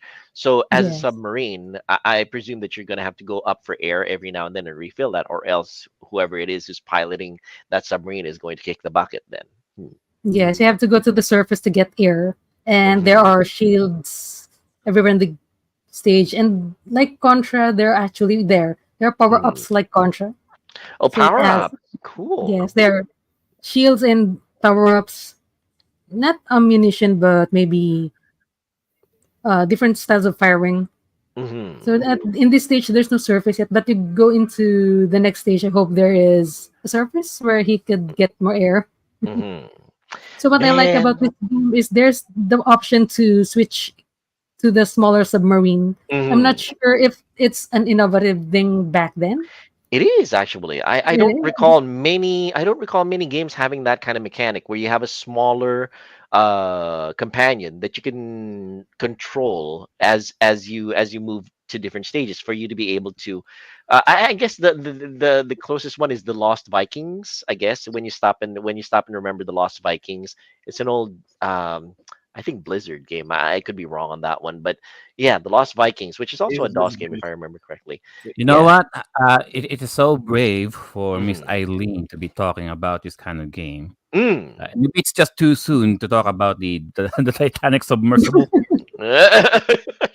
Nah, I was that thinking was about that earlier. the Titanic thing. I mean, Because when you run out of shield or air, I she mean, Talking implodes. about managing your air and shield. yeah. I mean, heck, they were dumbasses anyway. I seem to recall that the discussion there was that they were warned that it was going to be dangerous for them to do that, and they went anyway. So, yeah. Using an actual cheap ass Logitech controller. Yeah, that was a terrible choice all around. But that They that should that's have the been title using of a that. DOS controller, like a DOS More keyboard money for than that. sense, innit? More money than sense. That's what that was. More money than Just sense. don't Very get me true. wrong. It's sad that the people die, so may they rest in peace. And it's Oh, sad. sorry, Dan. I think your voice is muted. You're Sorry about muted, that. Dan. You're muted. I said if they'd have used a Sega 6 button controller, they'd have been all right. There's more of a chance, yeah. More of a Them Yeah. chance. extra buttons That- make all the difference, mate. One was breathe, Mhm. and one was ascend. Ascend and breathe. Mm. That's what they missed out. My goodness. Yeah. Oh, I forgot to mention, Miss Eileen. What was the title of that one? That submarine game that you mentioned? In search of Search Dr. for Doctor Riptide. Riptide. In Search of Dr. Riptide. For those of you who are listening in and watching the live podcast right now, we will do our very best to list down all of the games that we've been talking about, all of these DOS games that look like they're amazing to play onto our chats in the Timeless Gamer Show Facebook page, and maybe even in our YouTube channel as well, so that you guys, when you look back, you'll be able to search for these games and play them. So uh, that's the danger of having Miss Eileen show up in our show. She shows up with such amazing lesser known games that you have to try them out. And each one of Miss Eileen's recommendations, I am going to go and get copies of them right after this podcast, and I'm going to play through Oh, them. I don't know about It's this a one. danger to that one. So Sorry, that Brad. What was is that? In Search of Doctor Riptide. In And the Search of graphics look Doctor like Riptide. the graphics look like Fisher Price made it. I'm not sure. Yeah, and that's wonderful. I love that. A 5-year-old drew it. Yeah. Phew. I mean, yeah, it takes talent to make your work look like it was drawn by a 5-year-old. It does say. Or that person never really grew up. That's what it is. All right, excellent. Two choices, Miss Eileen. Extremely good choices, if you ask me. And Thank do you you. have a runner-up? Oh, I have notable mentions, but I will not go into depth because Mhm. if I could just list all of the games I have played before, we would run out of time. Oh yes, absolutely. So Yes. Hmm. some of my notable mentions is, like I mentioned earlier, Flashback. It's a platformer. Hmm. Um, you could Mega buy Drive, yeah. that on GOG and Steam. There is the Mm, old 90. Whoa, look at there's Dan. Dan is showing his actual copy of Flashback. There Sega, you go. oh, It's like a Mega stuff, Drive. man. Good Sega choice. Good choice. stuff. Hmm. awesome Flashback. Mm. So it's on GOG and Steam, the old 1992 version, Hmm. and there's actually a modern remaster of some kind, but I prefer the Cool. old one. Yes. Second is Wolfenstein's 3D. Wolfenstein I 3D. guess Yes. we all Excellent love. choice. Mhm. I always love knocking on the walls to see if there's any secret door, and then you'll see all the gold. Every single inch of that whole place, you just knock on the walls to make sure Cooking that there's no hard. secret And the play. man Yeah. All right, good choice, Miss Eileen. All Good right, side. continue. And then third is, sorry, I have five. So third is Jill of the Jungle. It's also a platformer. Mm, It okay. was for free on GOG for some time in the past. It's a Mm, trilogy, and it's like Jill of the Jungle mm, platformer. yes. You have you throw knives and whatever, and that's it. Mm, mm, mm. But it's a fun game, fun platform. And my fourth one is Mario Teaches Typing. Oh, okay, that's a good one. Yes, I Wait, what? learned. What? Mario teaches typing. Mario teaches Is that why you typing. don't type like this Yeah. anymore? Stop touch Yes, typing. yes, exactly. No, That's how Miss Eileen learned to touch type and not, Yeah. I yeah, don't need to look at the keyboard anymore. exactly. So this Italian stereotype teaches me how to type. Yes. Yes, it does. This It's Italian fun because plumber there are teaches Mario me how to stages type. there. Mm. Now the thing about it is Mario teaches typing is a very valid way to learn typing. Again, like I mentioned, back in college, I had typing classes on actual Underwood typewriters. So Mario teaches typing was a very valid way to learn touch typing because honestly, I Hey, I failed my mean, just typing because you're classes a once. plumber doesn't mean you're not computer literate.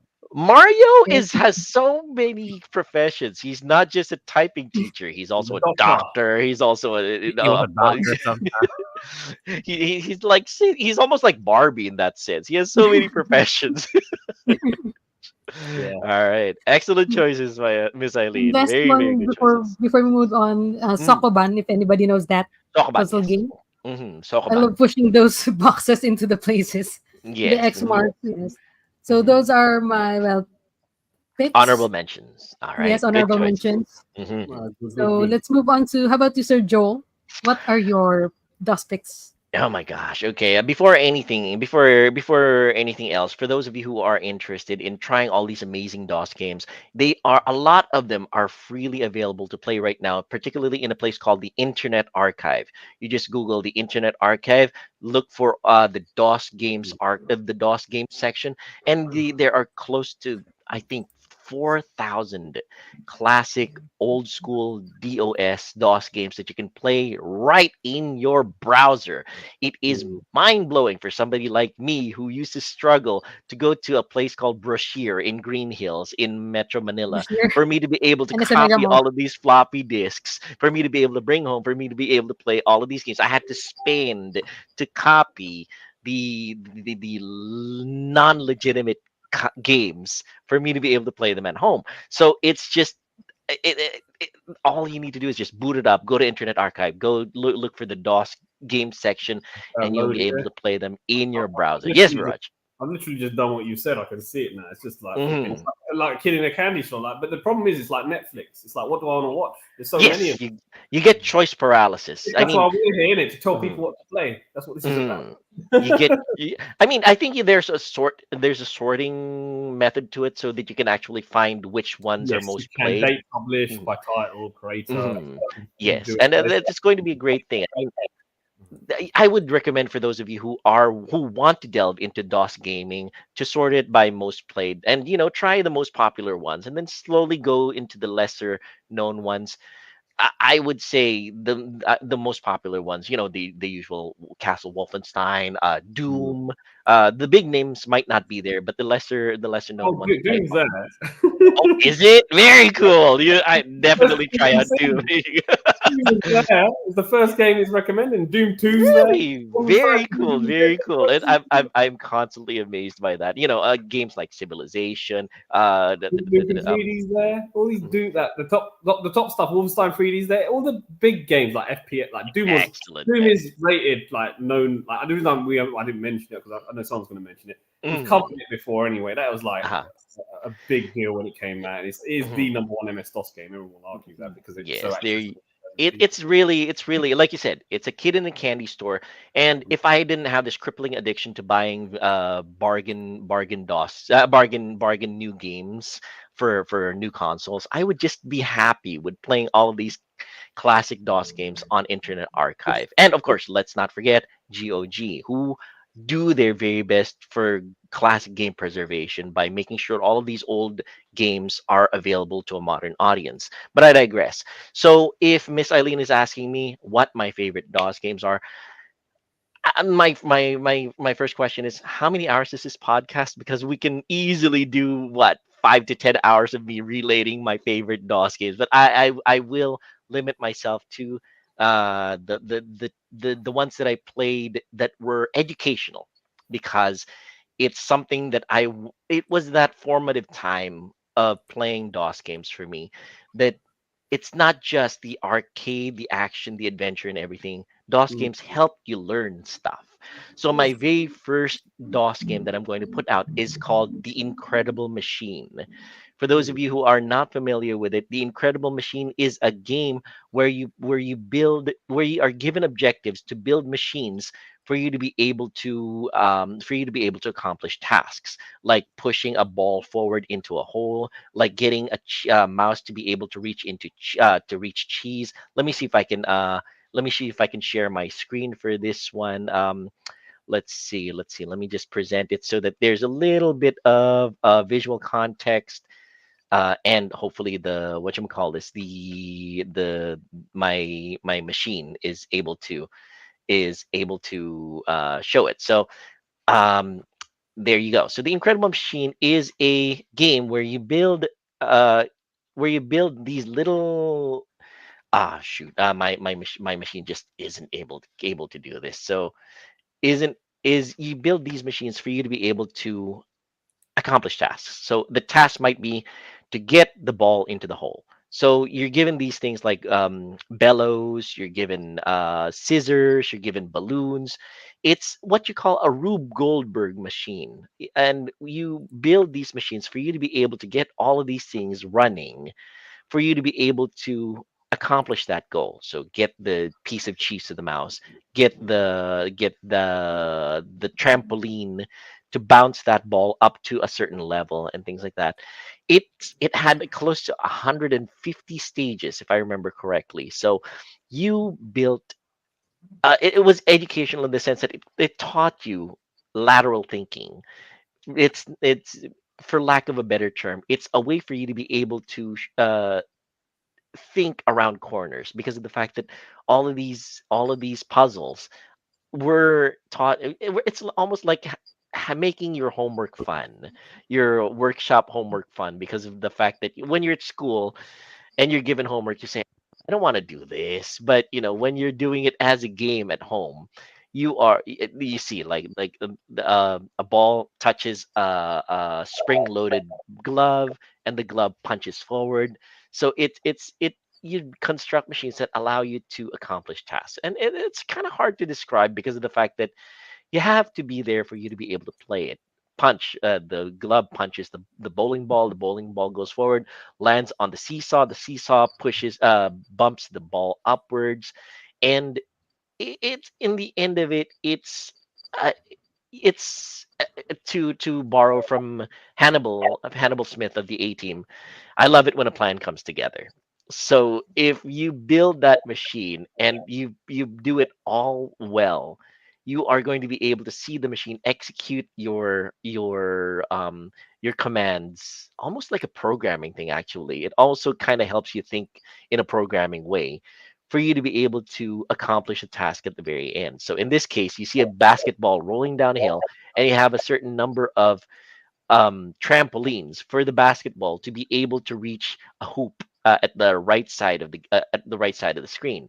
Each bounce of the basketball bounces it higher from the top of from the trampoline next to it. So it really help makes you think about the way that you're going to be constructing your machine. It doesn't sound fun the way I'm describing it, but once you get into it, it's a ton of fun. You can spend hours and hours playing it, and it's just the very first of a series of games. The Incredible Machine 1, 2, and 3 are all available on GOG.com.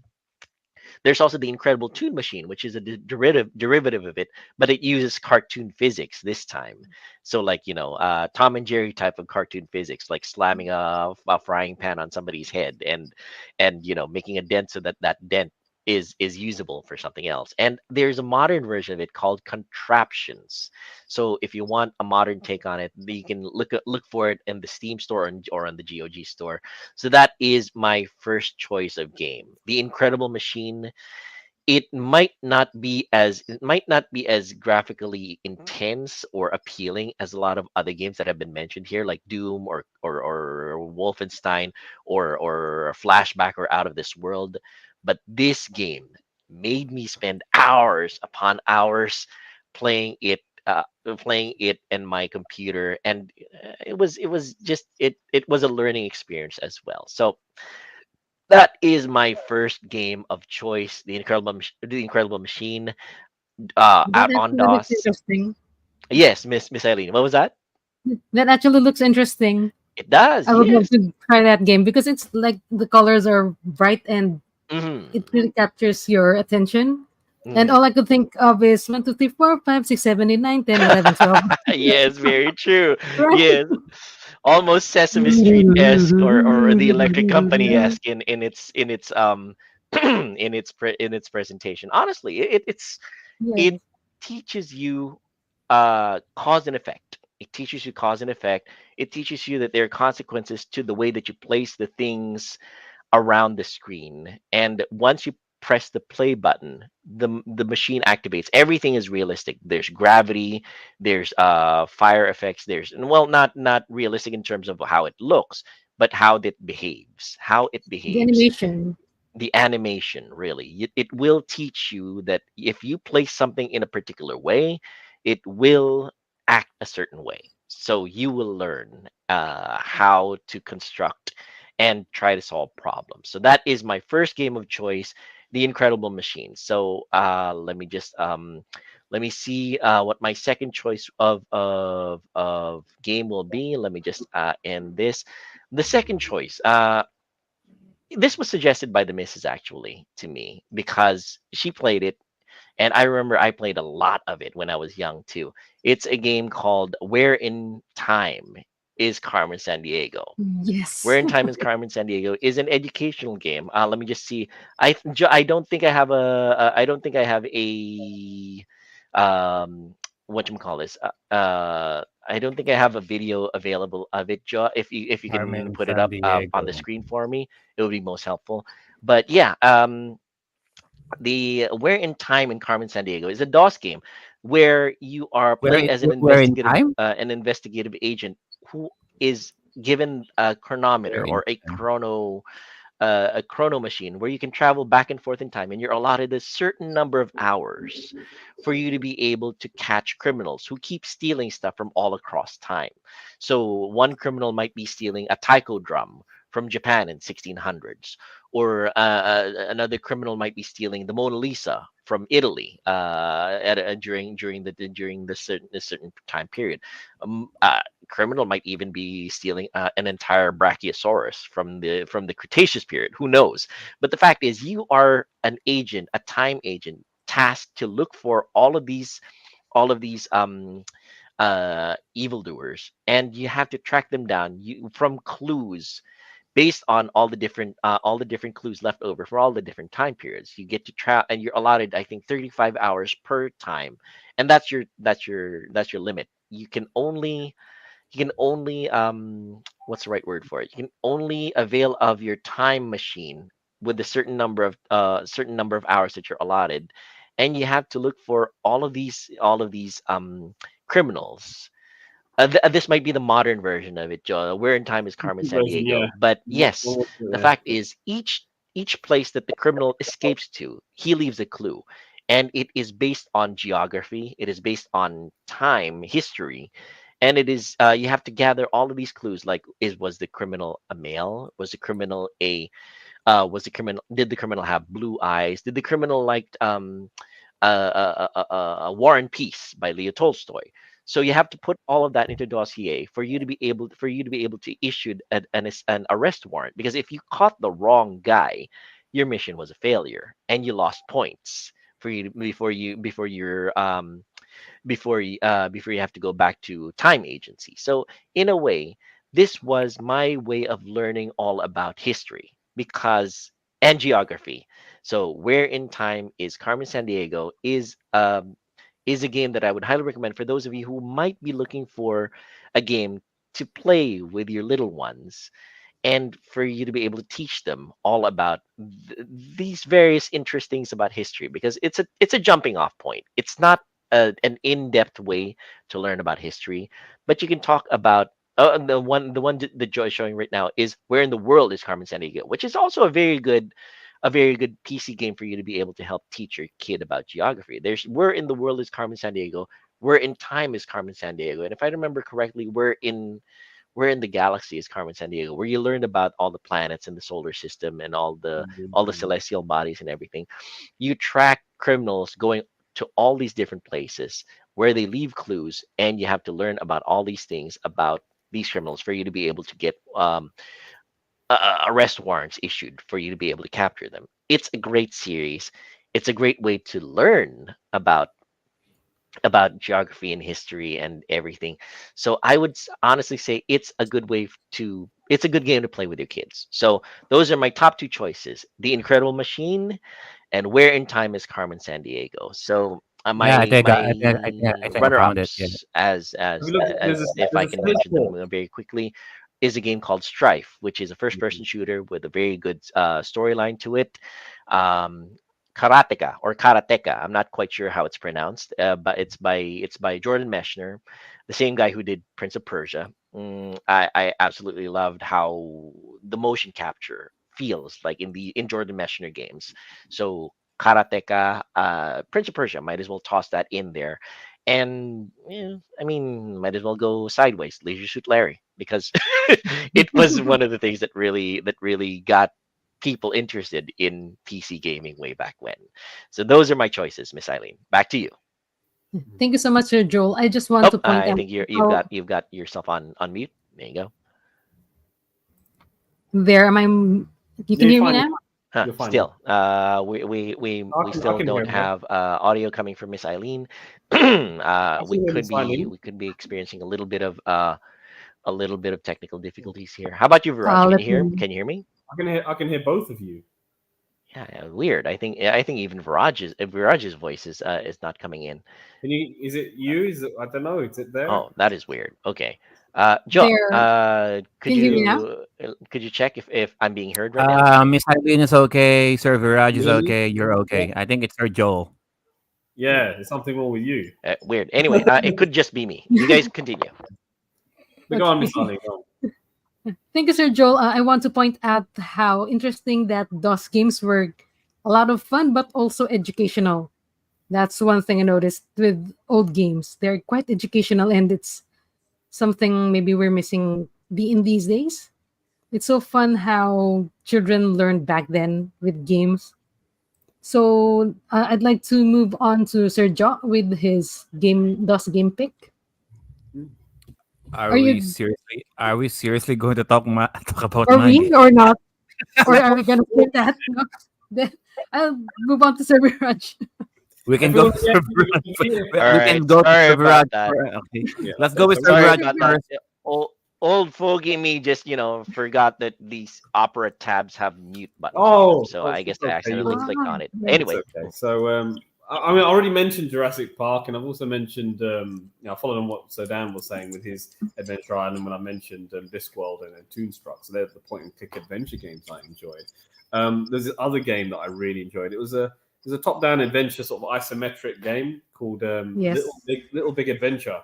A Little Big Adventure. Vincent, Nice. I Twinson's love Odyssey, if that. I remember correctly. So Yes, good you choice. know what I'm talking about. And there was Little Bit Adventure 2 as well, which I think was so much better than the first one. Yes. Yes, it is. So much better.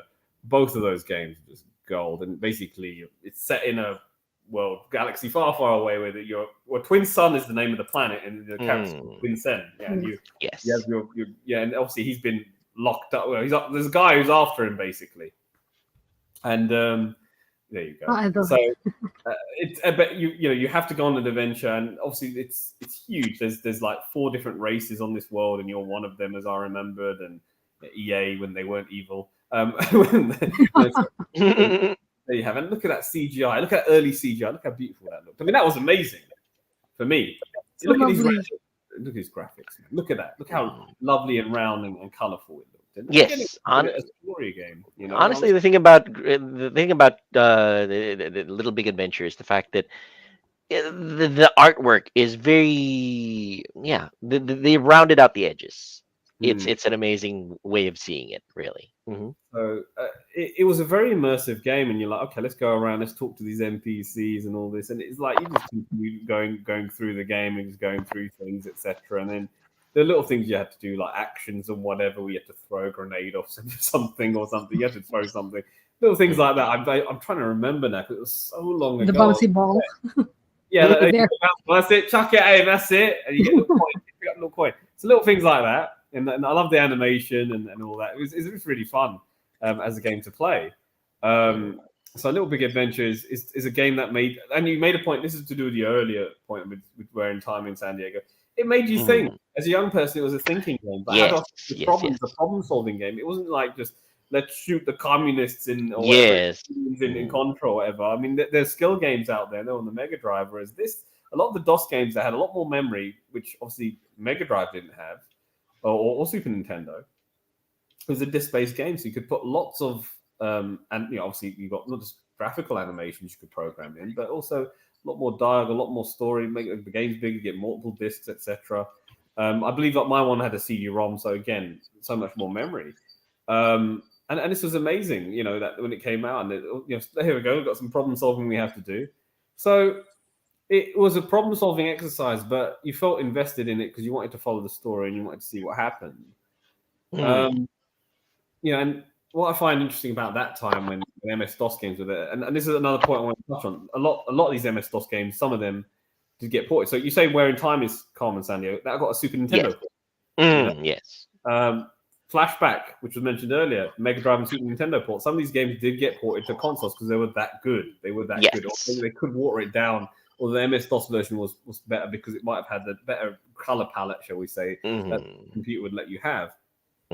So, this game sadly didn't get any console ports. But again, I think I mentioned Secret Monkey Island. It had a Sega CD port. It would be nice if this was on Sega CD. I think that Sega CD would have been a good format for a lot of MS-DOS games. But sadly, I think they were trying to do their own thing, and they didn't want to just be like a system for MS-DOS port Sega. But going back to the whole issue, the whole point with this particular game, LBA, as I used to call it, you have to sort of, solve the puzzles. Take that this Dr. Funfrock who's trying to lock you up in some mental asylum, and win the game, and that was really good. Number 2, I never completed, but I know it's a better game. I know it's a better game. I love these games. They're really fun. And you can spend hours playing at these things, and you can just pick up and play. Like I'd like leave it at a certain point. I'd go to school and I'll just continue, and that's what's so good about this game. And I loved it. So there you go. I guess it's the fact that they kept it to the bare minimum in terms of simplicity and design, in terms of what works the best, and that's why it's not the thing that like you mentioned, Viraj. It's something that you put down, and the week later you come back and say, what the heck was I doing? How am I supposed to control this again? It's one of the things that really made DOS games stand out. The fact that it was simple enough that it was simple enough that it was stripped to the very essence of fun. It was stripped to the very essence of fun, where when you came back to it, it wasn't going to be a problem because you had so much fun with it the first time that you were going to it, that you were playing with it, and you would come back to it and you remember it very, very well because you had that much enjoyment, that you derived that much enjoyment out of it. So That's my personal opinion on. Oh, I completely forgot a couple more runner-ups. I might have neglected to mention earlier, Miss Eileen. Magic Carpet and Descent. Yes. Like the flying kind of moving around games. Those ones I enjoyed as well. Again, I could sit here and talk about DOS games Mm. forever. And it's just because of the fact that DOS games are Mm. that are really push the envelope in terms of how much fun they would give you Mm. in as small a size as possible, Yeah. and how creative it can get with Mm. it's the way that it gives it to you. Mhm. And the many facets. Mm. It wasn't just one gameplay facet Yes, in games, very was it? true. I mean, Mhm. I mentioned this game. It's called Entombed. It's Mm. a boss game. I don't know if you know about Yes, Entombed, where I you think where I think I basically remember that one. Yeah. you're just a normal guy and you fall down into this tomb, and Hmm. this tomb is full of death traps, and you have to solve puzzles and how to get out of this tomb. So you're Hmm. entombed, you need to get out, and it'll be like, okay, you got to walk around. It's a point and click thing, but Hmm. then when you solve the puzzle, you get like, I don't know, like rune stones or whatever, and you have to do this, this, and this, and then you get another puzzle which was different, and then you Hmm. have to get through here and here, and the gameplay mechanic would change up. So Hmm. obviously got stuff like Doom, which is like first person shooter, everyone loved it, and that was just Yes. one gameplay facet. But Hmm. this thing, games like Entombed, LBA, Toon Strike, it's point and click. There were little mini games in there. It changed Yes. things up. It kept you engaged. Like, oh, what happens next? So I think for me, DOS games, right? When I think of DOS games, I think it opened the doors to saying a video game doesn't have to have one gameplay style element. It Yes. doesn't be one genre. You can make it bigger. You can increase. The games were getting bigger and bigger, and Hmm. MS DOS games were offered because console games weren't like one of the things that Dan and I talk about, which we love, Hmm. is console games were great because they were short and you could just pick up, play, get and finish it. But if you want something much more engaging, something with a lot Hmm. more depth, which was Yeah. obviously DOS games were the precursor to PC gaming anyway, and Hmm. this is what we're getting there. If you wanted something more, you get more bang for your buck, more. That was it, and Hmm. you had better graphics and sound every year. As Windows computers were getting better and better, and they were Hmm. getting better equipped with the revolution of processors, Pentium 2, Pentium 3, that era, you had some of the better stuff coming out. And I think there's something really special about that art form, and it's not talked about. These games have been forgotten to time. It's abandonware. That's why you say it's on archive.org. So that you can find the games and it's there. We have a So message here from Michael Quintana who says, first DOS game, that Mario Versus with that POW button on a black and white monitor. Okay, Mike, it's great to see you. Really good choice on that one, Mike. I yeah, have to admit. it's Oh, Mario Brothers although game. although let me counter you on that one, Viraj. It didn't have Mm, to be as complicated as it needed to be, because mm, as we saw in a previous episode that you guys held that I wasn't able to attend, sadly, Tetris really mm, came out on PC, and it was as simple as it could be, but it was extremely addictive. And yeah, it came out with so many varieties like Hatris, Wordtris, yeah. That's what Block Out, where that actually was a 3D version of Tetris where you're looking down the well and you're kind of moving the the Mega Drive piece. game as well. Mm, Yeah, it's ported there to you Mega go, Drive. exactly. They It must have made Bulletproof Software must have made a lot of money getting the rights to Tetris with Nintendo afterwards. And the mm, rights for Tetris are all over the place. But the PC one was actually made by Mirasoft, which is mm, defunct. But there's so it's many ways you can play the Tetris game. But you're right, it didn't mhm, have to be complex. But then mhm, I would make a point that during the primitive years of the 80s, not that I lived yes. through it, I was Mhm. infant. It was the late part of it. The games were getting better, but there were Mm. MS-DOS games which were RPGs that were Oh, by yes. Sierra Games created one, but I forget the name of the game. It was actually Mm, they actually showcased it on the High Score documentary on Netflix, and I watched it. mhm. And it was actually it used like the most basic graphics, like vector graphics in there. It was an Yes. RPG exploration game, and Mhm, you can have a lot of depth with a game, even though the graphics are primitive, and that's what MS-DOS allowed you to do. mhm, And it allowed you to explore a lot more deeper depth in games in terms of simulation genres and point and click adventure games that you wouldn't really ever expect to see on consoles because of memory restraints that were locked to the cartridges of those console games. So very true. I'll say that as time had gone on with graphics getting better, MS DOS was like a good way. And I would say, once you've got over the cost of buying that expensive computer, there's an Mhm, affordable way to play games. And also, yes. I'm not saying that I'm promoting it, but people copied Mhm. those floppies, man. Agreed, and that's what I was talking about earlier regarding Brashear or Data Venture in the Was it Data Venture? I completely forgot because there was one place in the Philippines that you went to that was the mecca of less original software. Shall we say? Mm. We do not endorse or condone such practices, and we are not responsible for anything that happens after this conversation happens. But But the a fact lot of is, these way DOS back games, when, that was thing is, it. a lot of these DOS games are now Mm. abandonware anyway. Yes, very I'm not true. promoting it. A lot of it's abandonware. No one has the rights. It's always Very good to true. check before you do it. If you're legit, if you Mm. want to be in the legitimate world, like Mhm. some people, you have to be careful. But if you're a criminal, R. mind an underground empire, and you're like, yeah, Mm. whatever. But Mm. I'm not promoting. Again, we don't condone and endorse this sort of Mm. things. But if it's Yes. abandonware, you should. Why not? Yes. Mhm. Enjoy it. It's And, true. and it's, I'm sure the artists would appreciate and be flattered that their game is still being played all these years later and appreciate it. Agreed. If I was any kind of programmer back then and my rights had lapsed and my game was languishing in obscurity, Mm. if I see somebody playing my game, I would be thrilled because of Yeah. the fact that all my hard work is still being appreciated to this day. Mm. Mhm. There you go. Now let's hand it back off to Miss Eileen. Actually, there's somebody here who hasn't really taken his Yes. turn all that much yet. Yeah. Joe, So, let's hear your take. Yeah, I know you're like, we got past the point. All the kids should be asleep now. So Yeah, by now the kids should already be in bed. Go ahead. Let's hear your your most recent foray into DOS games. Come on. Oh, I think you're yeah, there you go. Now this time I know I'm not the one with the issue. Okay. Just being sure, we're almost hitting the 2 hour mark anyway. Yeah. We'll just go first with Sir JDM's top pick for his DOS games before Okay. I go. Let's do that one. Before I head to mine.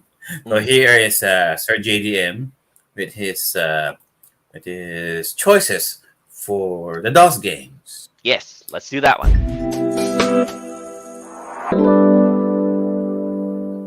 Hello, Timeless.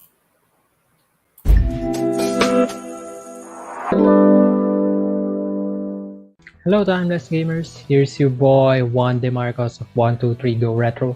Unfortunately, I won't be able to join the show tonight, but still, I decided to record a video and talk about my favorite MS-DOS games of all time.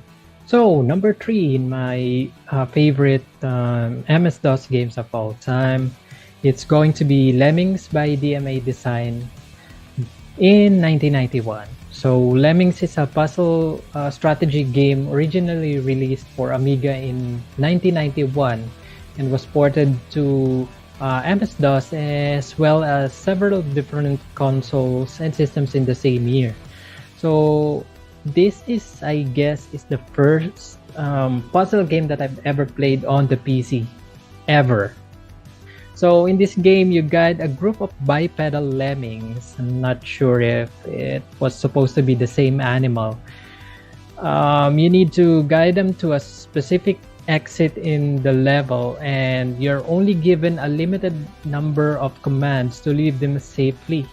And be warned though, there will be several obstacles like pits, fires, lava, and among other things. So you really need to use your wits, as a required amount of lemmings should pass safely through to progress to the next level. So if you're a fan of strategy puzzle games, you'll definitely would love to try this game out. So number 2 of my favorite MS-DOS games of all time, it's going to be the game flight simulator and shooter called Terminal Velocity. So created by the developers of Duke Nukem, you play as a starfighter pilot of TV-202 to fend off an alien alliance of spacefaring aliens who are trying to take over Earth. And as you progress in the game, it appears that a supercomputer known as XI was responsible for the aliens attacking Earth. So the gameplay is a typical flight simulation, similar to what they did in Microsoft Flight Simulator. And you just fly through the levels in a starfighter, obviously, with lasers and missiles as your initial equipment. And as you go along, you collect a few more power ups that will help you in your mission. And the ship is also equipped with an afterburner to allow you movement at high speeds needed to evade enemy fire. And if you have played previous flight simulation games like Star Wars, X-Wing, or the Wing Commander series, I sure that you will love this game as well. The only difference is terminal velocity is rendered in full 3D rather than in vector graphics, so you'll be immersed with the geometry and depth of the objects in the game. So you definitely would like to check that out. And for my number one MS-DOS game ever, it's going to be Grand Theft Auto by DMA Designs again in 1997. So Grand Theft Auto, or GTA, is an open world sandbox action game developed by DMA Designs, just like Lemmings, and it's now known as Rockstar North. So it was released in November of 1997.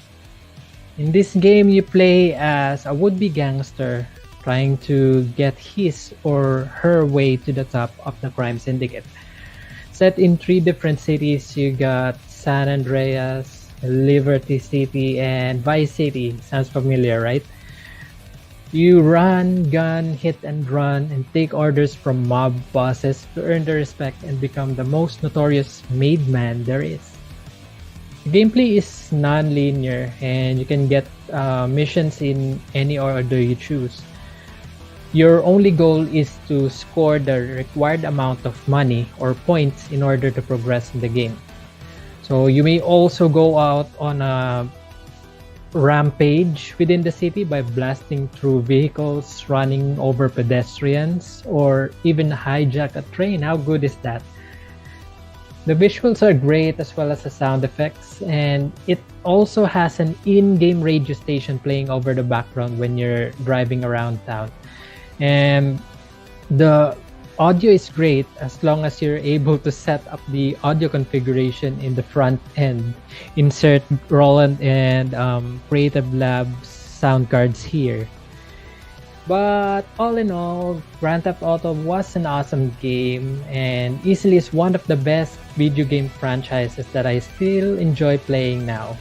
From the top view perspective in GTA to the 3D universe where we saw GTA 3 and Vice City, all the way to the HD era where you play in full HD with GTA 5 and GTA 4. But I'm really looking forward to GTA 6 and would love to see how the current gen visuals will compare to the last entry in this series. Alright, so that's it for me, everyone. It's really a shame I can't make it to the panel tonight, but I do hope that you still enjoy Timeless Gamer Crew as they talk about their favorite MS-DOS game. So, for me, catch you in the next one, and for now, back to my friends in the studio.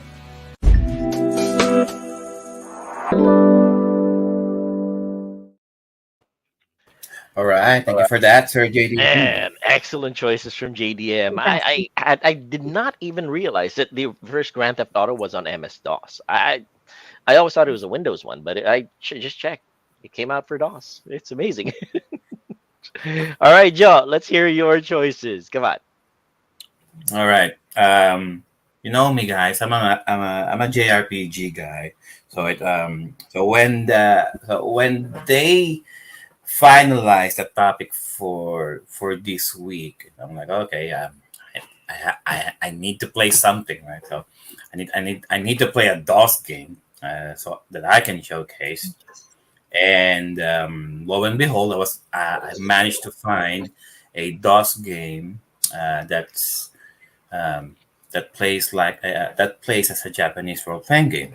Mm. And the game that I found was this game called Mad Paradox. And so Mad Paradox came out in 1992, originally from Japan, and it just got a fan translation. So I didn't know what I was going to play. I didn't know the game. All Yeah, right. sure So I about that. showed so I look at the previews. I look at the initial pictures. I look at the website. Abandonware games. Yada yada Mhm. yada. Mhm. I'm like, oh shit. And I'm like, so I showed it to the guys, and they're like, um, and they're not even saying it to my face in the chat, in our group chat. They're not saying it, but I can feel the judgment coming from those guys. Judgment. Um, It wasn't judgment, John. It was more like, I yeah. can hear them. I can hear them saying, "Where the hell is this guy getting these games from?" No, it wasn't judgment. Right. It was more like, yeah, this is Joe's choice. Definitely, I'm nobody going would Well, choose something like. from you anyway. I'm not judging you. I expect you to pull out this sort of. Well, there you go. That's exactly it. I'm, Cerberus It's knows me too well. a I'm desensitized now from all the stuff. All your antics, you dressing up as a woman, you doing this stuff. You and looking at all these weird, obscure, like lolicon games and stuff. I don't want to name it. I don't want to throw things out, but let's see what this game is. Come on. What Go is this? ahead, John. No, Continue. it was Queen made by Soft. It's called Queen Soft. uh, Who made it? Goodness me. so this game was made and published by Samurai and and Queen Soft. Mhm. Okay. Yeah. Um, and right off the bat, okay, or I'll just get right into it. So this game is not for kids. Okay, Yeah, it's not for kids. No, Absolutely no, not it's for not. kids. All No. right, and I don't mean to find these games intentionally. It's just there. They just float No, to you. Is that it? no. I mean, it's just there. I mean, they there are gravitate no towards other you. RPGs out there, fan translated anyway. I mean, in English Mm. anyway, because most of the RPGs are just Western, Yes. Americanized Western role playing games, and I'm a JRPG guy, Mhm. so I had to find something, and it just so happens this is it. Um, so if you're going to play this right off the bat, the opening sequence is was programmed separate from the main game. So the opening menus will be the opening sequence, which is like this video that like you're seeing in there, and then once that is done, Mhm. now you can proceed with the new game. Mhm. So you have the option to see all of this. This video cutscene does not tell you anything really. No dialogue whatsoever. So you don't know what the hell who these people are. They're not really talking. There's no dialogue. So you Mhm. could you can just skip all this. So the story revolves around this dude called Mash. He's a 17-year-old guy, orphan in this village, was tasked to find this particular girl. Okay, to look for this particular girl and bring her back to your village. He's 17. He thinks he's okay. He's okay to go out. He's mentally, physically prepared to face the dangers of the outside world. Um, he found out that the one who killed his parents is out there. So okay, sure. The bastard who killed my parents is out there. Okay, I'll sure I'll take him. I'll kill him. Mhm. So the village elder did not really try the hardest to stop him. Oh no, Mash, don't go. Oh shit. Oh, okay. Oh, just so you know, I left a sword for you, if you insist. Mhm. But please heed my warning. Don't go. Oh, you're still going. Oh no, it breaks my heart. Okay. Take care now. Oh, be sure to find this girl, okay? Uh, so that's the mission, okay? So find this girl and beat the and then kill the antagonist. Sure. So you go around from town to town searching Mm, for this girl, mm, and along your journey, you're gonna meet a lot of girls, okay? And you know where I'm going with this. mm. Uh, Yes. so so So with all of the girls that with all of the girls that you encounter, I'm not even talking about the combat and the combat uh, aspect of the game anyway. So as you progress, you'll meet a lot of girls, and this is one of those games that the MC is very unapologetically horny. Yeah. Yeah. Like he does not give a fuck. Oh, no train. Mm-mm. No, Well, no shame. actually, he does. He gives many. He doesn't give a fuck, but he receives a lot of fucking. Okay, there you go. We are a family show, guys. Uh, I mean, the where F do word will families now come be from changed. anyway, Right. right? So he is shagging these girls, and there are a lot of cutscenes here. There are a lot of risque pictures here that you will see. A lot of nudity coming from the girls, teenage girls. Some of them preteens. Okay, Mm, like really like tits and asses, right? yes. And and you are giving the implication that Mash is smashing these girls, but no, you don't actually see him doing them. It's No. just the girls on in different kinds of suggestive positions Mm, that kind of implies that you are that Mash is doing something. mm, And uh, once you're able to find all of these girls, you all of those pictures will be saved in the in the game gallery. So just in case that there's a particular girl that you really fancy, you can just quit the game, go to the gallery section, give yourself some 2 minutes, and then that's it. um, Just 2 minutes, yeah? 2 minutes should be enough. I mean, there are a lot of girls, you know. Um, so let, uh, so let's talk about the meat and bones of the game, which is the mm, adventuring and the combat system. mm, This game is very grindy. This is one of those games that Sir Dan might turn off. Ha! mm. Uh, the combat will turn him off, but the girls will turn him on. Haha. Mm. Um, so why do I say that? So at first, in the first few stages of the game, you're all alone. You don't have any party members. It's just you. And if you're going inside the dungeon, a lot of times you'll be facing 3, 4, 5 enemies. Yeah. Um, and the way they do the combat system is at the player phase and then the enemy phase. So if you're alone, then that means you can only target one. But if you are fighting 3, 4, 5 enemies, then that means you can only strike one, but all three, all four, all five will have to hit you first before you can have your turn. Mm. So chances are you're gonna die if you're not well leveled, right?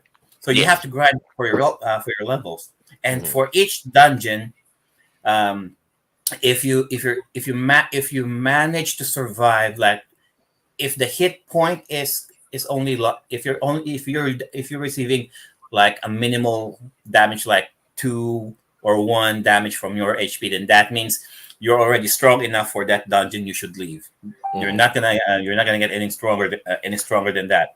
So that means you need to move to another dungeon. That dungeon will add more to your level cap then. So that Mhm. means on the next dungeon you have to grind again because you cannot really survive that the new dungeon if you don't get stronger. So by the time you reach the level boss, there's still some level prerequisite that you should be at least this level so you can fight the boss, and that's why you need to grind all the time.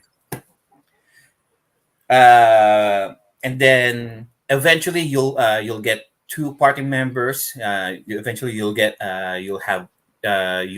find your second party member, and then eventually you'll get your third party member. But the battle mechanic is still the same: player phase, enemy phase. So let's just say you have your second party member, right? So that means with the two of you, you can choose to strike two enemies. But if you're fighting five or six, then that means all six of those enemies will have to hit you first before you can have a turn. Mm-hmm. It's very old school turn-based mechanics, actually. And so let's talk about the menus. All you have there is attack, magic, items, and then flee or escape. So attack, just attack. So choose whatever enemies that you want to attack, then attack. With magic, pretty standard, really. You got your usual elements: earth, wind, fire, thunder, yada yada yada. Mm-hmm. Now, there are some magics that are exclusive to each character. Some magic has an area of effect that like they can hit multiple enemies. Mm-hmm. There are certain characters who have those, and but a lot of times your magic can only damage one particular enemy, which sucks. Um, Uses MP, the usual, of course. Items, very explanatory. Oh, speaking of so let's talk about the items, yeah. So Mm-hmm. for each city or town that you're going to, there's an item shop. They sell expensive shit. So unlike you're grinding your levels. Mm-hmm. The money is not, and they're very stingy about the money as well. Mm-hmm. So So, so it's good that you're grinding your levels, but at the same time, you're also farming your gold, your money. Mm-hmm. Yeah. So by the time you go to the shop, you'll be able to afford the best equipment that they can offer. Mm-hmm. By the time you reach the next town over, you have to do it all over again because they're selling stronger stats, stronger weapons, more defensive power armor and shield. Cost a lot more shit. So expect so what does that tell you? Either go back to go back to the dungeon, Mm-hmm. grind more levels, grind and then farm more gold, just so that you can buy more better equipment for yourself. Mm-hmm. So it's like, okay, so either I'm getting stronger because I'm gaining more levels, or I'm getting stronger because I'm buying better shit. And so I'm running this game on DOSBox, and it took me a while to figure out DOSBox and how it works. Oh yeah. Mm-hmm. And for the life of me, Miss, I mentioned this. You got your .exe Mm-hmm. .bat. That So I bad. tried the .exe first. Mm-hmm. It ran the game, but for some reason there's no sound. I'm like, Oh, am I am, okay, okay. am I running this right? Do I have to reconfigure something? Yes. And then I saw someone from the forums just run the .bat file, which I did, Mm-hmm. and it did play some music. However, it's just the background music. You don't Okay. hear any sound effects. You don't hear any dialogue. So it's just the background music playing and playing and playing. Although there are some variety in the music, but that's the thing. So like for example, I'm fighting, yeah. I am hearing the dungeon specific music, and I'm not Mm-hmm. hearing any slash. I'm not hearing any hits. I'm not Mm-hmm. hearing any magic. So, you know when you play a JRPG and you just linger, or you just doze off, or you just look at the Yeah. just keep pressing the attack button Yes. because because you're not hearing any of those sound effects, you're not even sure what's happening. Mm-hmm. You need to pay attention to the screen so that you know that you are hitting something, Mm-hmm. or it's your turn to go. Mm-hmm. So there's no warning whatsoever to mitigate. Oh, whose turn is it now? So you have to pay attention because there's no sound coming out. There's no sound effects to warn you. Um, as for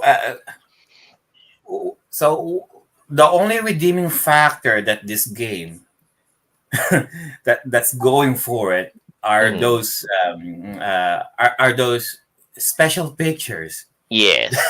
Um, and and unfortunately, so you would so by the end of the game, and I'm spoiling this to everyone, Mhm. mildly spoilers, and for all of that build up, Mhm. okay, so the game is implying that you're not really getting any.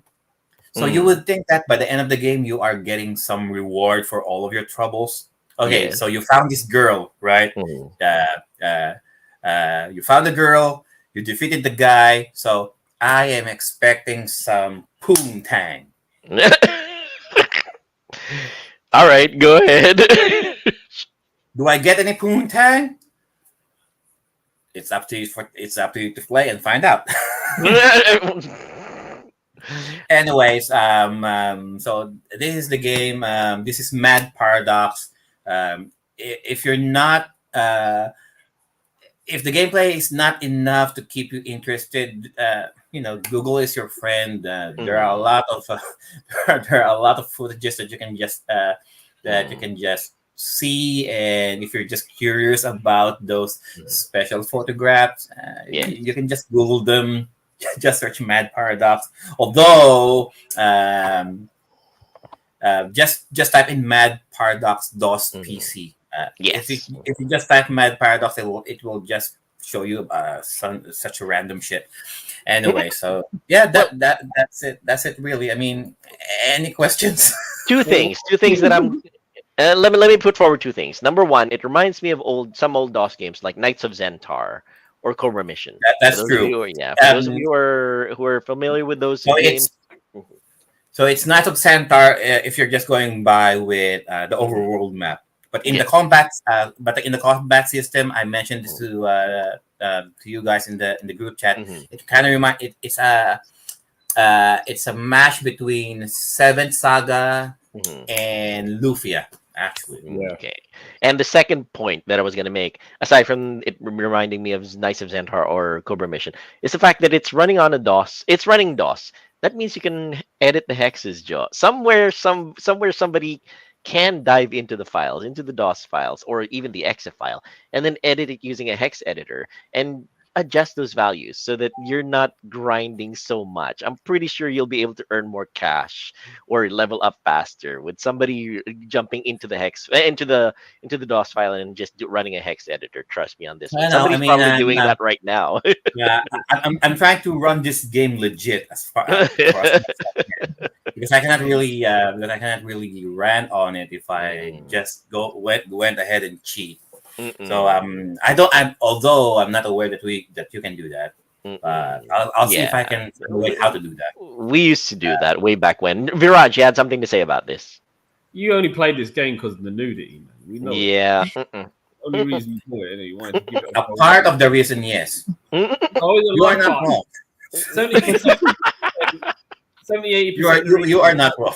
Because you wanted a reward, didn't it? Because you knew it was going to be a grind. You know, let's be Mm-mm. honest, this game is shit, yeah? I won't even Yeah. play it. You only No, buy no, it, no. you I mean, that grind to see the naked booty. That's the only reason. That's the only incentive you have for playing Joe this game. Joe went through the grind so he could have some I am grind. willing to grind. I am willing to grind if I can see some actual grinding. Yes, exactly. But There you no, go. That's the game is not precisely it. even giving me that. So, It's all implied, I because I that suppose is not the, because this it's is an not the kind of interesting. game, sir. Well, I'm sure there's obviously a market for these kind of games where Yes, make you jump through. absolutely.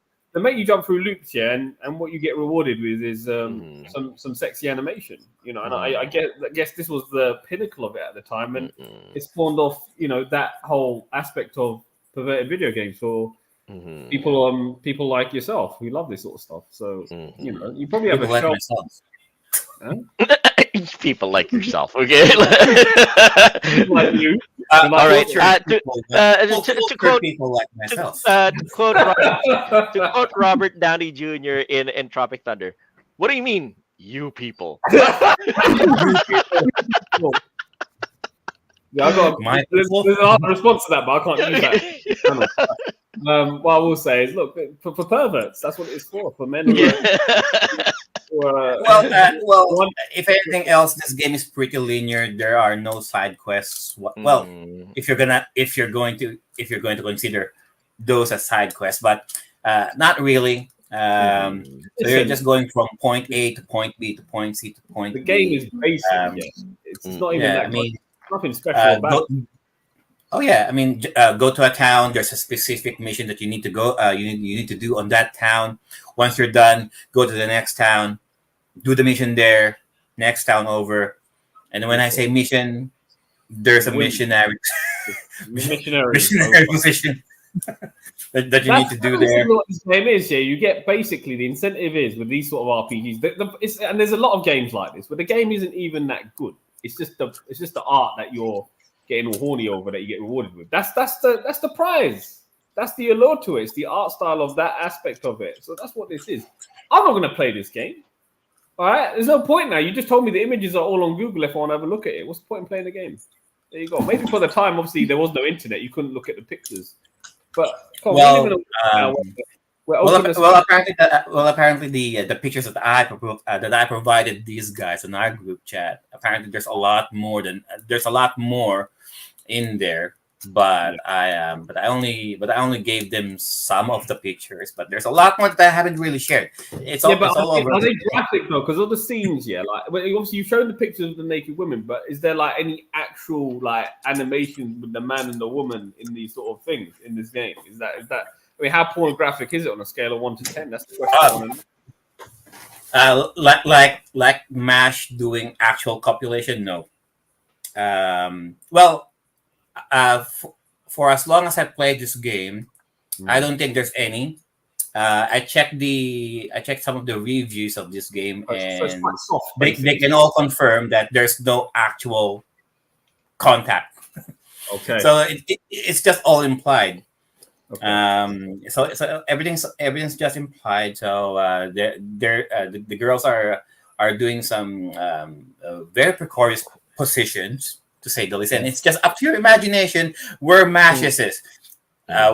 It's mash in the front, on the back, in the side, top or bottom. So it's invisible. You're invisible. Mash is invisible when the action happens. There you go.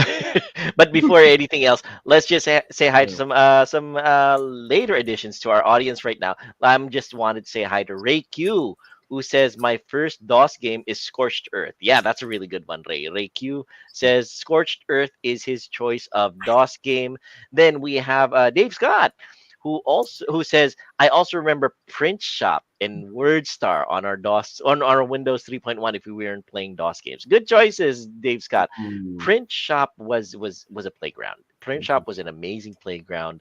And there were so many softwares that you can't even really consider as DOS games, but you played around with anyway. I forgot the name of this one. One of my first periodical publishing software. I think it was called Newsmaster.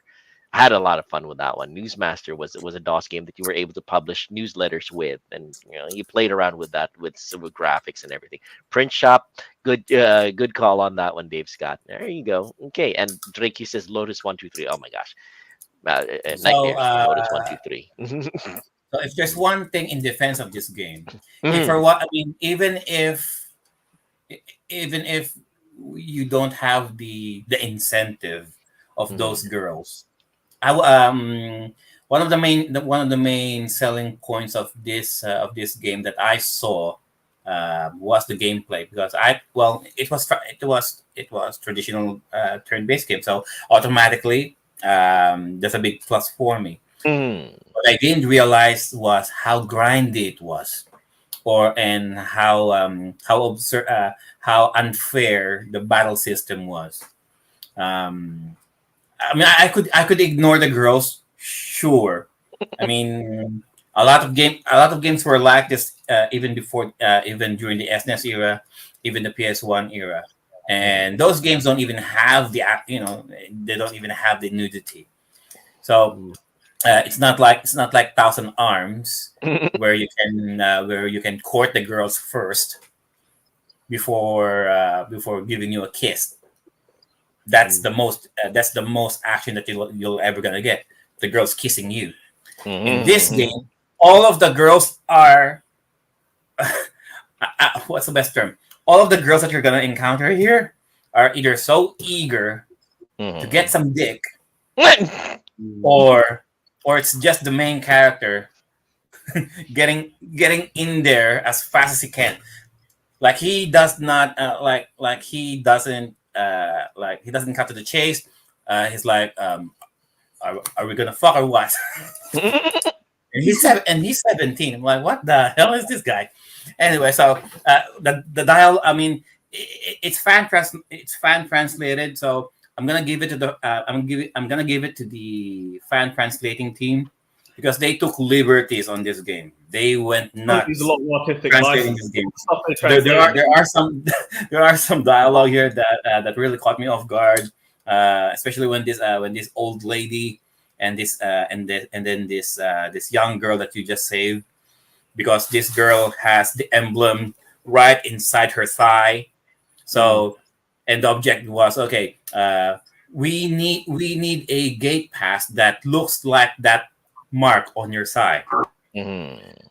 and you cannot really take the girl to the blacksmith. Oh, can you make something that looks like this? You can't really do that. No.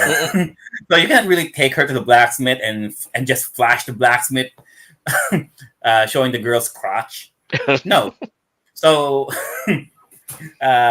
so the girl shows you her crotch, and there's a picture of that, sure. And then when you go back to the girl, thinking that you can have you can have a second look, the old lady will answer for that girl, and she'll say, "Oh, you didn't have enough looking at her cunt. See you next Tuesday." Yeah. Really? They said cunt, and I'm like, oh shit. Oh, you hadn't have enough looking at her cunt. Do you want to look at mine? This is the old lady talking, and the main character was like, "Oh, I'll politely decline. Bloody Thank, hell. thank you, ma'am. Though, thank you for the offer."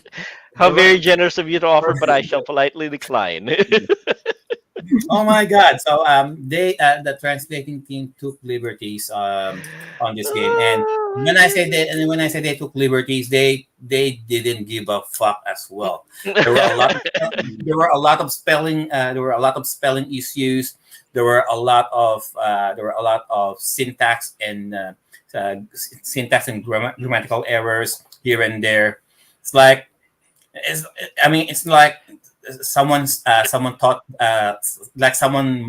Mario taught how to type, but only with one hand and the other hand's on the dick. I was gonna. Reikyu says that part should have had a yes or no choice. Oh gosh, really, that is funny, man. Oh my goodness. I mean,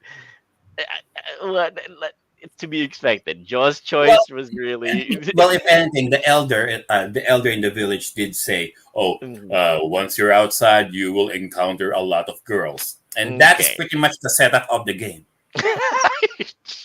So the elderly guy is basically telling you, "Oh, you will encounter a lot of pussy in this game."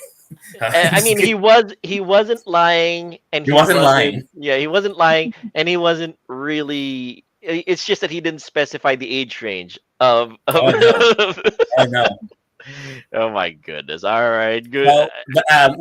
So the game is Mad Paradox. Mad Um, Paradox. for all of you Okay. guys who are curious, uh,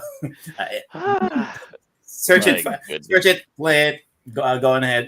If you like to grind, if you're that kind of a JRPG player who is very Mm. sadistic in grinding, sure, Mm.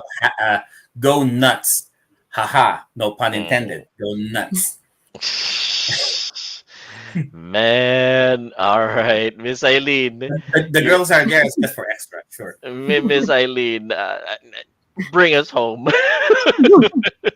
Interesting choice, Sergio, as expected of you. So That's before we end, I don't do this on purpose, guys. No, sure you don't. Come on. It's just there. I You mean, just happen to have the app issues while you're playing these games, isn't it? You have the app issues, you know. If I Go come to your ahead. setup, man, I'm gonna get you. You want to get you for Christmas? I want to get you some what is it? oh, well, although Sir Dan did mention, Sir Dan, Sanitizing spray, some gel for all your things, all your computer, all of it needs sanitizing. oh, All of it. Sir Dan did mention the Rancy games. I'm like, Mm. the Rancy games. I know the Rancy games, and I don't want to touch that With a 10-foot pole. Okay. the 10-foot pole because I know I know the Rancy games. All right, so Mm. and I'm like, okay, so sure. But we're not that kind of show, Mm. ladies and gentlemen. We have standards. We have morals to uphold in doing Timeless Gamer Show. After having Rated had that R- discussion, rated Joe. R at Oh my best. God. All right, Rated Miss R at Eileen. You are something else. You are. Yeah, Miss Eileen, bring us home. You're a piece of work. I tell you. Oh, this So is we've even- reached about Oh, yeah. 3 hours. Yeah. So we're at the 3 hour mark, I suppose. Before we end, very quick, what would be everybody's recommendations for modern players? And I mean, for me, it would be Command and Conquer. I do not have the diskettes, but I have a CD. Yes. I guess this still holds up quite nicely, maybe in this day and It's slow, age. though, isn't it? The Command and It's a bit- Yes, Conquer, it does. Mhm. because it's a bit slow. this has good story, good gameplay, and the good old cutscenes with real actors and not CGI. Mm-mm. There's real acting in here. There's an amazing soundtrack too. Yes, Yeah, true. Very indeed. true. Great soundtrack. Amazing soundtrack. Very true. I remember copying before we bought this copy. We copied Mhm. from our uncle's computer, and it took like 11 diskettes. The three, Mm. It's a big game. the It's a big game. yeah. Mm-mm. I had that on PlayStation. I had a Mhm. PlayStation 4. I played on PlayStation. Good game. All right. Mhm. All right. So how about Mhm. Sir Joe? How about you? Your My recommendation? recommendation for modern video gamers who might want to delve into DOS gaming, aside from the ones that I've already recommended, like The Incredible Machine, Where in Time is Carmen Sandiego, I would say play the Wing Commander games. Wing Commander 1, Wing Commander 2. It's fast enough that you won't get bored with it. It's got a good enough story that you'll keep engaged with it. And it's done by Chris Roberts, the guy who is doing Star Citizen right now, who you might be familiar, has one of the longest development times of video games ever. But yeah, before he became this guy obsessed with trying to finish a game called Star Citizen, he came out with an amazing series of DOS games called the Wing Commander series. Wing Commander 1, Wing Commander 2.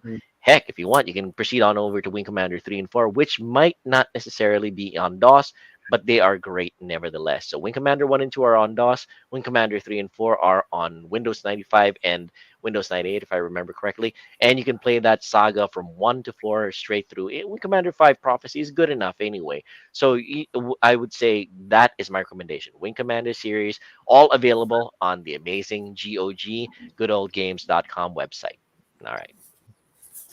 Just So don't let me watch- add, by the way, Command and Conquer, the first one is on Steam. Sorry, Sir Brad.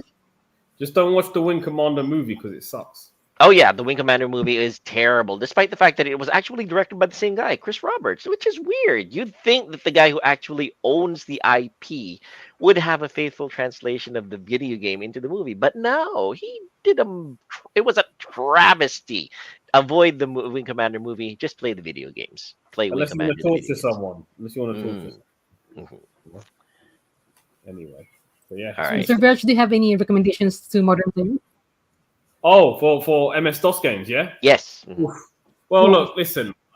If you guys haven't played, I'll just make it easy. Yeah, just play Doom. Yeah, if you haven't Doom. played MS-DOS game, just play Doom. It's the best one. It's the best Yes. MS-DOS game of the era. It's accessible to most people. You know, I mean, I'm not saying that your games are crap or anything, but they're not accessible to a lot of people. I think Doom is accessible to everyone. Just play some Doom. Yeah, Mhm. if you haven't played Doom yet, yeah, there's something wrong. You need to play Doom, the first Doom game. Mm. All right, do it. Do it now. I challenge you. And the nice thing about Doom Wolfenstein. The nice thing about Doom is that you can even run it on a toaster now. You can You even could do run it on any. Doom toasters. You is. can run it on calculators. You can run it on refrigerators. Anything. I'm actually looking at Doom for the Game Boy Advance. Oh On yes, eBay. Game Boy Advance. Really good Doom port, 2. actually. It's a good port, so I'm looking to buy it cheap and sell it for more money. That's another story. But It's there's really good. good port. It's a good Yeah, game really good port. actually. Doom Doom for the and Game Boy Doom Advance was a really good 2. port. I'd say Doom 2. I want to be one of those people that says even though Doom Mm, is more accessible, Doom 2. If you want a challenge and a lot of fun, Doom 2. mm. But There you obviously, Doom 3. I've been playing that on the Switch, the Switch port of the PC one. go. There's just too like this is where I get issues with Doom. I'll just be real quick. I know it's not an MS DOS game, but it's a sequel to MS DOS games. I think it's Yes. more style over substance with Doom 3. And I think I think that the hell part is the only good part. And when you're walking around the base, it's like it's all broken. But I'm not enjoying it, to be honest. I don't enjoy it as a game. I don't think it was that great. I can understand the criticism it received when it was made. But the first two Doom games, yeah, do it now. I also want to acknowledge Ray Q here in the chat, who says, and Mark Hamill is there. Yes, Mark Hamill is in the Wing Commander 3 and 4 games. He plays the main character, Colonel Christopher Blair. And of course, a little bonus, Ginger Lynn Allen is there as well. So for those of you who know, you know. All right. But of course, Joe, I mean, we can ask Joe what his recommendation for modern gamers are, which DOS games are he would recommend. Yes. But Yes. okay, This go is ahead. yes. Yeah. This is recommendations. If you are into JRPGs Mm. and straight up softcore porn without any sexual contact, then look no further. So the game is called Mad Paradox. So go. Well, I do have a couple of games here, and at first I didn't know if they were considered as DOS games. So you got Septerra Core Yeah. and then Shogo. Shogo, Mobile Armor So Division. Yes, nice. and I believe they came out in the late 90s, so I'm not even sure if they are even considered as DOS games. So I went for the actual DOS games that that you know will that will really reward me for my time. So the game is Mad Paradox, guys. Okay. Oh my goodness! Just want All to say right. that was a good Raj fun. is just shaking his head. Sorry, what was that, Miss Aileen? What was that? Sergio did a really good Stefan there. That was Here the you fun, go. yes. Yes. All right, and I guess just we can wrap it up. Joe, take it away. All right, thank you for that, guys, and yeah, that's the show. Um, that's the DOS games that the Timeless Gamer crew have shared, and again, thank you for everyone down there at the chat. You guys are wonderful, sharing your your thoughts, your gaming experiences in regarding with the DOS games. Thank you all so much for interacting there with us. So we will just do our shameless plugs. Sir Viraj, where can they find you? You can find me on the Sega Genesis Sega Genesis group on Facebook, and I'm with me and Sedan are there. We also do the Sega Mega Masters channel on YouTube, so you can see our content there. And we basically talk about Sega Mega Drive, Master System, Sega of the retro era, and we review their games, and we have interviews and all sorts of stuff that we're doing there. So yeah, have a look at our YouTube channel. Just type in Sega Mega Masters and on YouTube, and you'll find us, and we just talk about this sort of cool stuff of the bygone era, and that we enjoy this stuff. So that's where you can find me. Back to you guys. All right, thank you for that, Sir Viraj. And how about Sir Joe? Where can they find you? All right, you guys can find me on kick.com and on twitch.tv. I stream semi-regularly on those platforms. Just look for Banyagang Native, and I stream retro games, I stream modern games, I stream any game that catches my fancy. Recently, it's been a lot of simulation games and a lot of fishing games, and I try to delve into what makes these games interesting, and all of these recommendations of DOS games from Miss Eileen, Mr. Juan de Marcos, Joe, Dan, Viraj, everybody. I am definitely going to be delving into. So you might find me streaming those games as well. Also, I wanted to promote one of our friends here who supports the show. It's called Sweet Tooth España. So Sweet Tooth España is a shop that you can find over in España here in Metro Manila at second floor Fusebox Building, 1254 Asturias Street, Sampaloc, Manila. They sell amazing shakes of different varieties. So their tagline is "Let's shake things up a little." So just remember the name of the place is Sweet Tooth. It's over at España. Check them out. You guys are going to have a really good time over there. On to you, Job. All right, so just sharing you guys the Facebook page of Sweet Tooth España. So that's it right there. For all you guys who are close to University of Santo Tomas Hmm. or Forbes, or anywhere in España. If you like the shakes, you can go to Sweet Tooth España, shake things up. Hmm. And the one leading the charge for this evening, very good. Awesome job to Miss Ensign Porter, Miss Eileen. Good. Thank you, everyone, for joining us in our podcast. I'm just glad we finally materialized the DOS episode.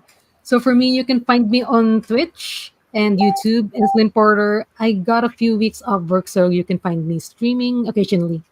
See you there. So this will be the one. So better get used to looking at this girl, guys, because she will be gone again for work after this week.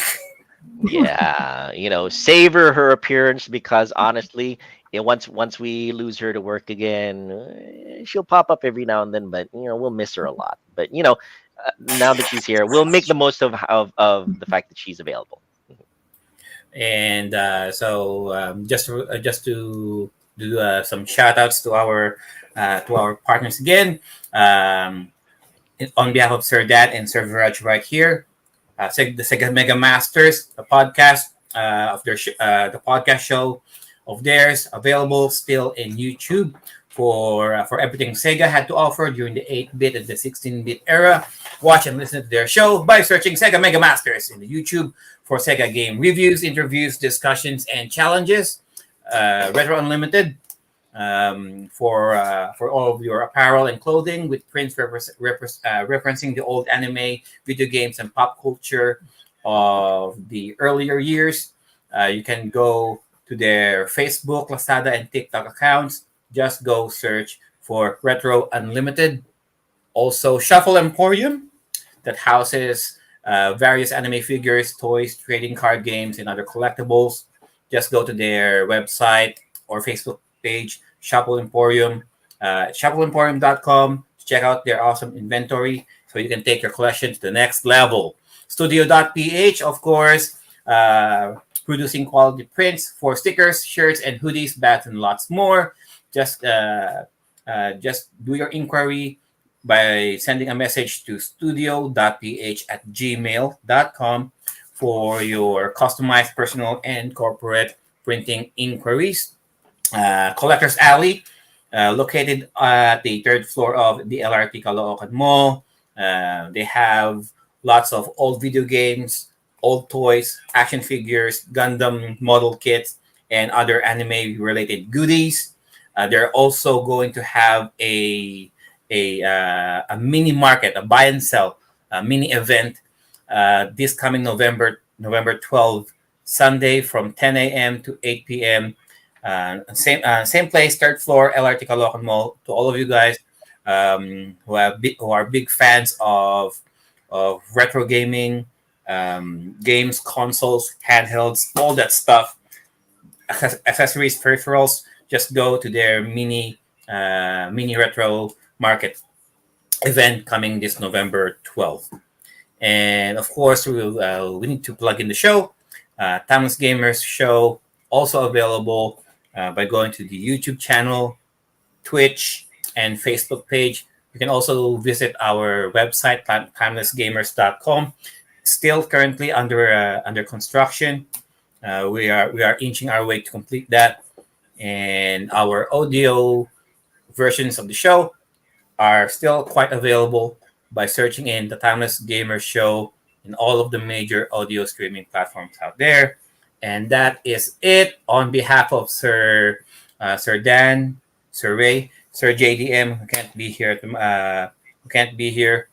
Our games and our bodies may grow out of date, but our gaming experiences will forever remain. Hey! Timeless. All right. See you guys again next time. You too. Hope you had a good weekend.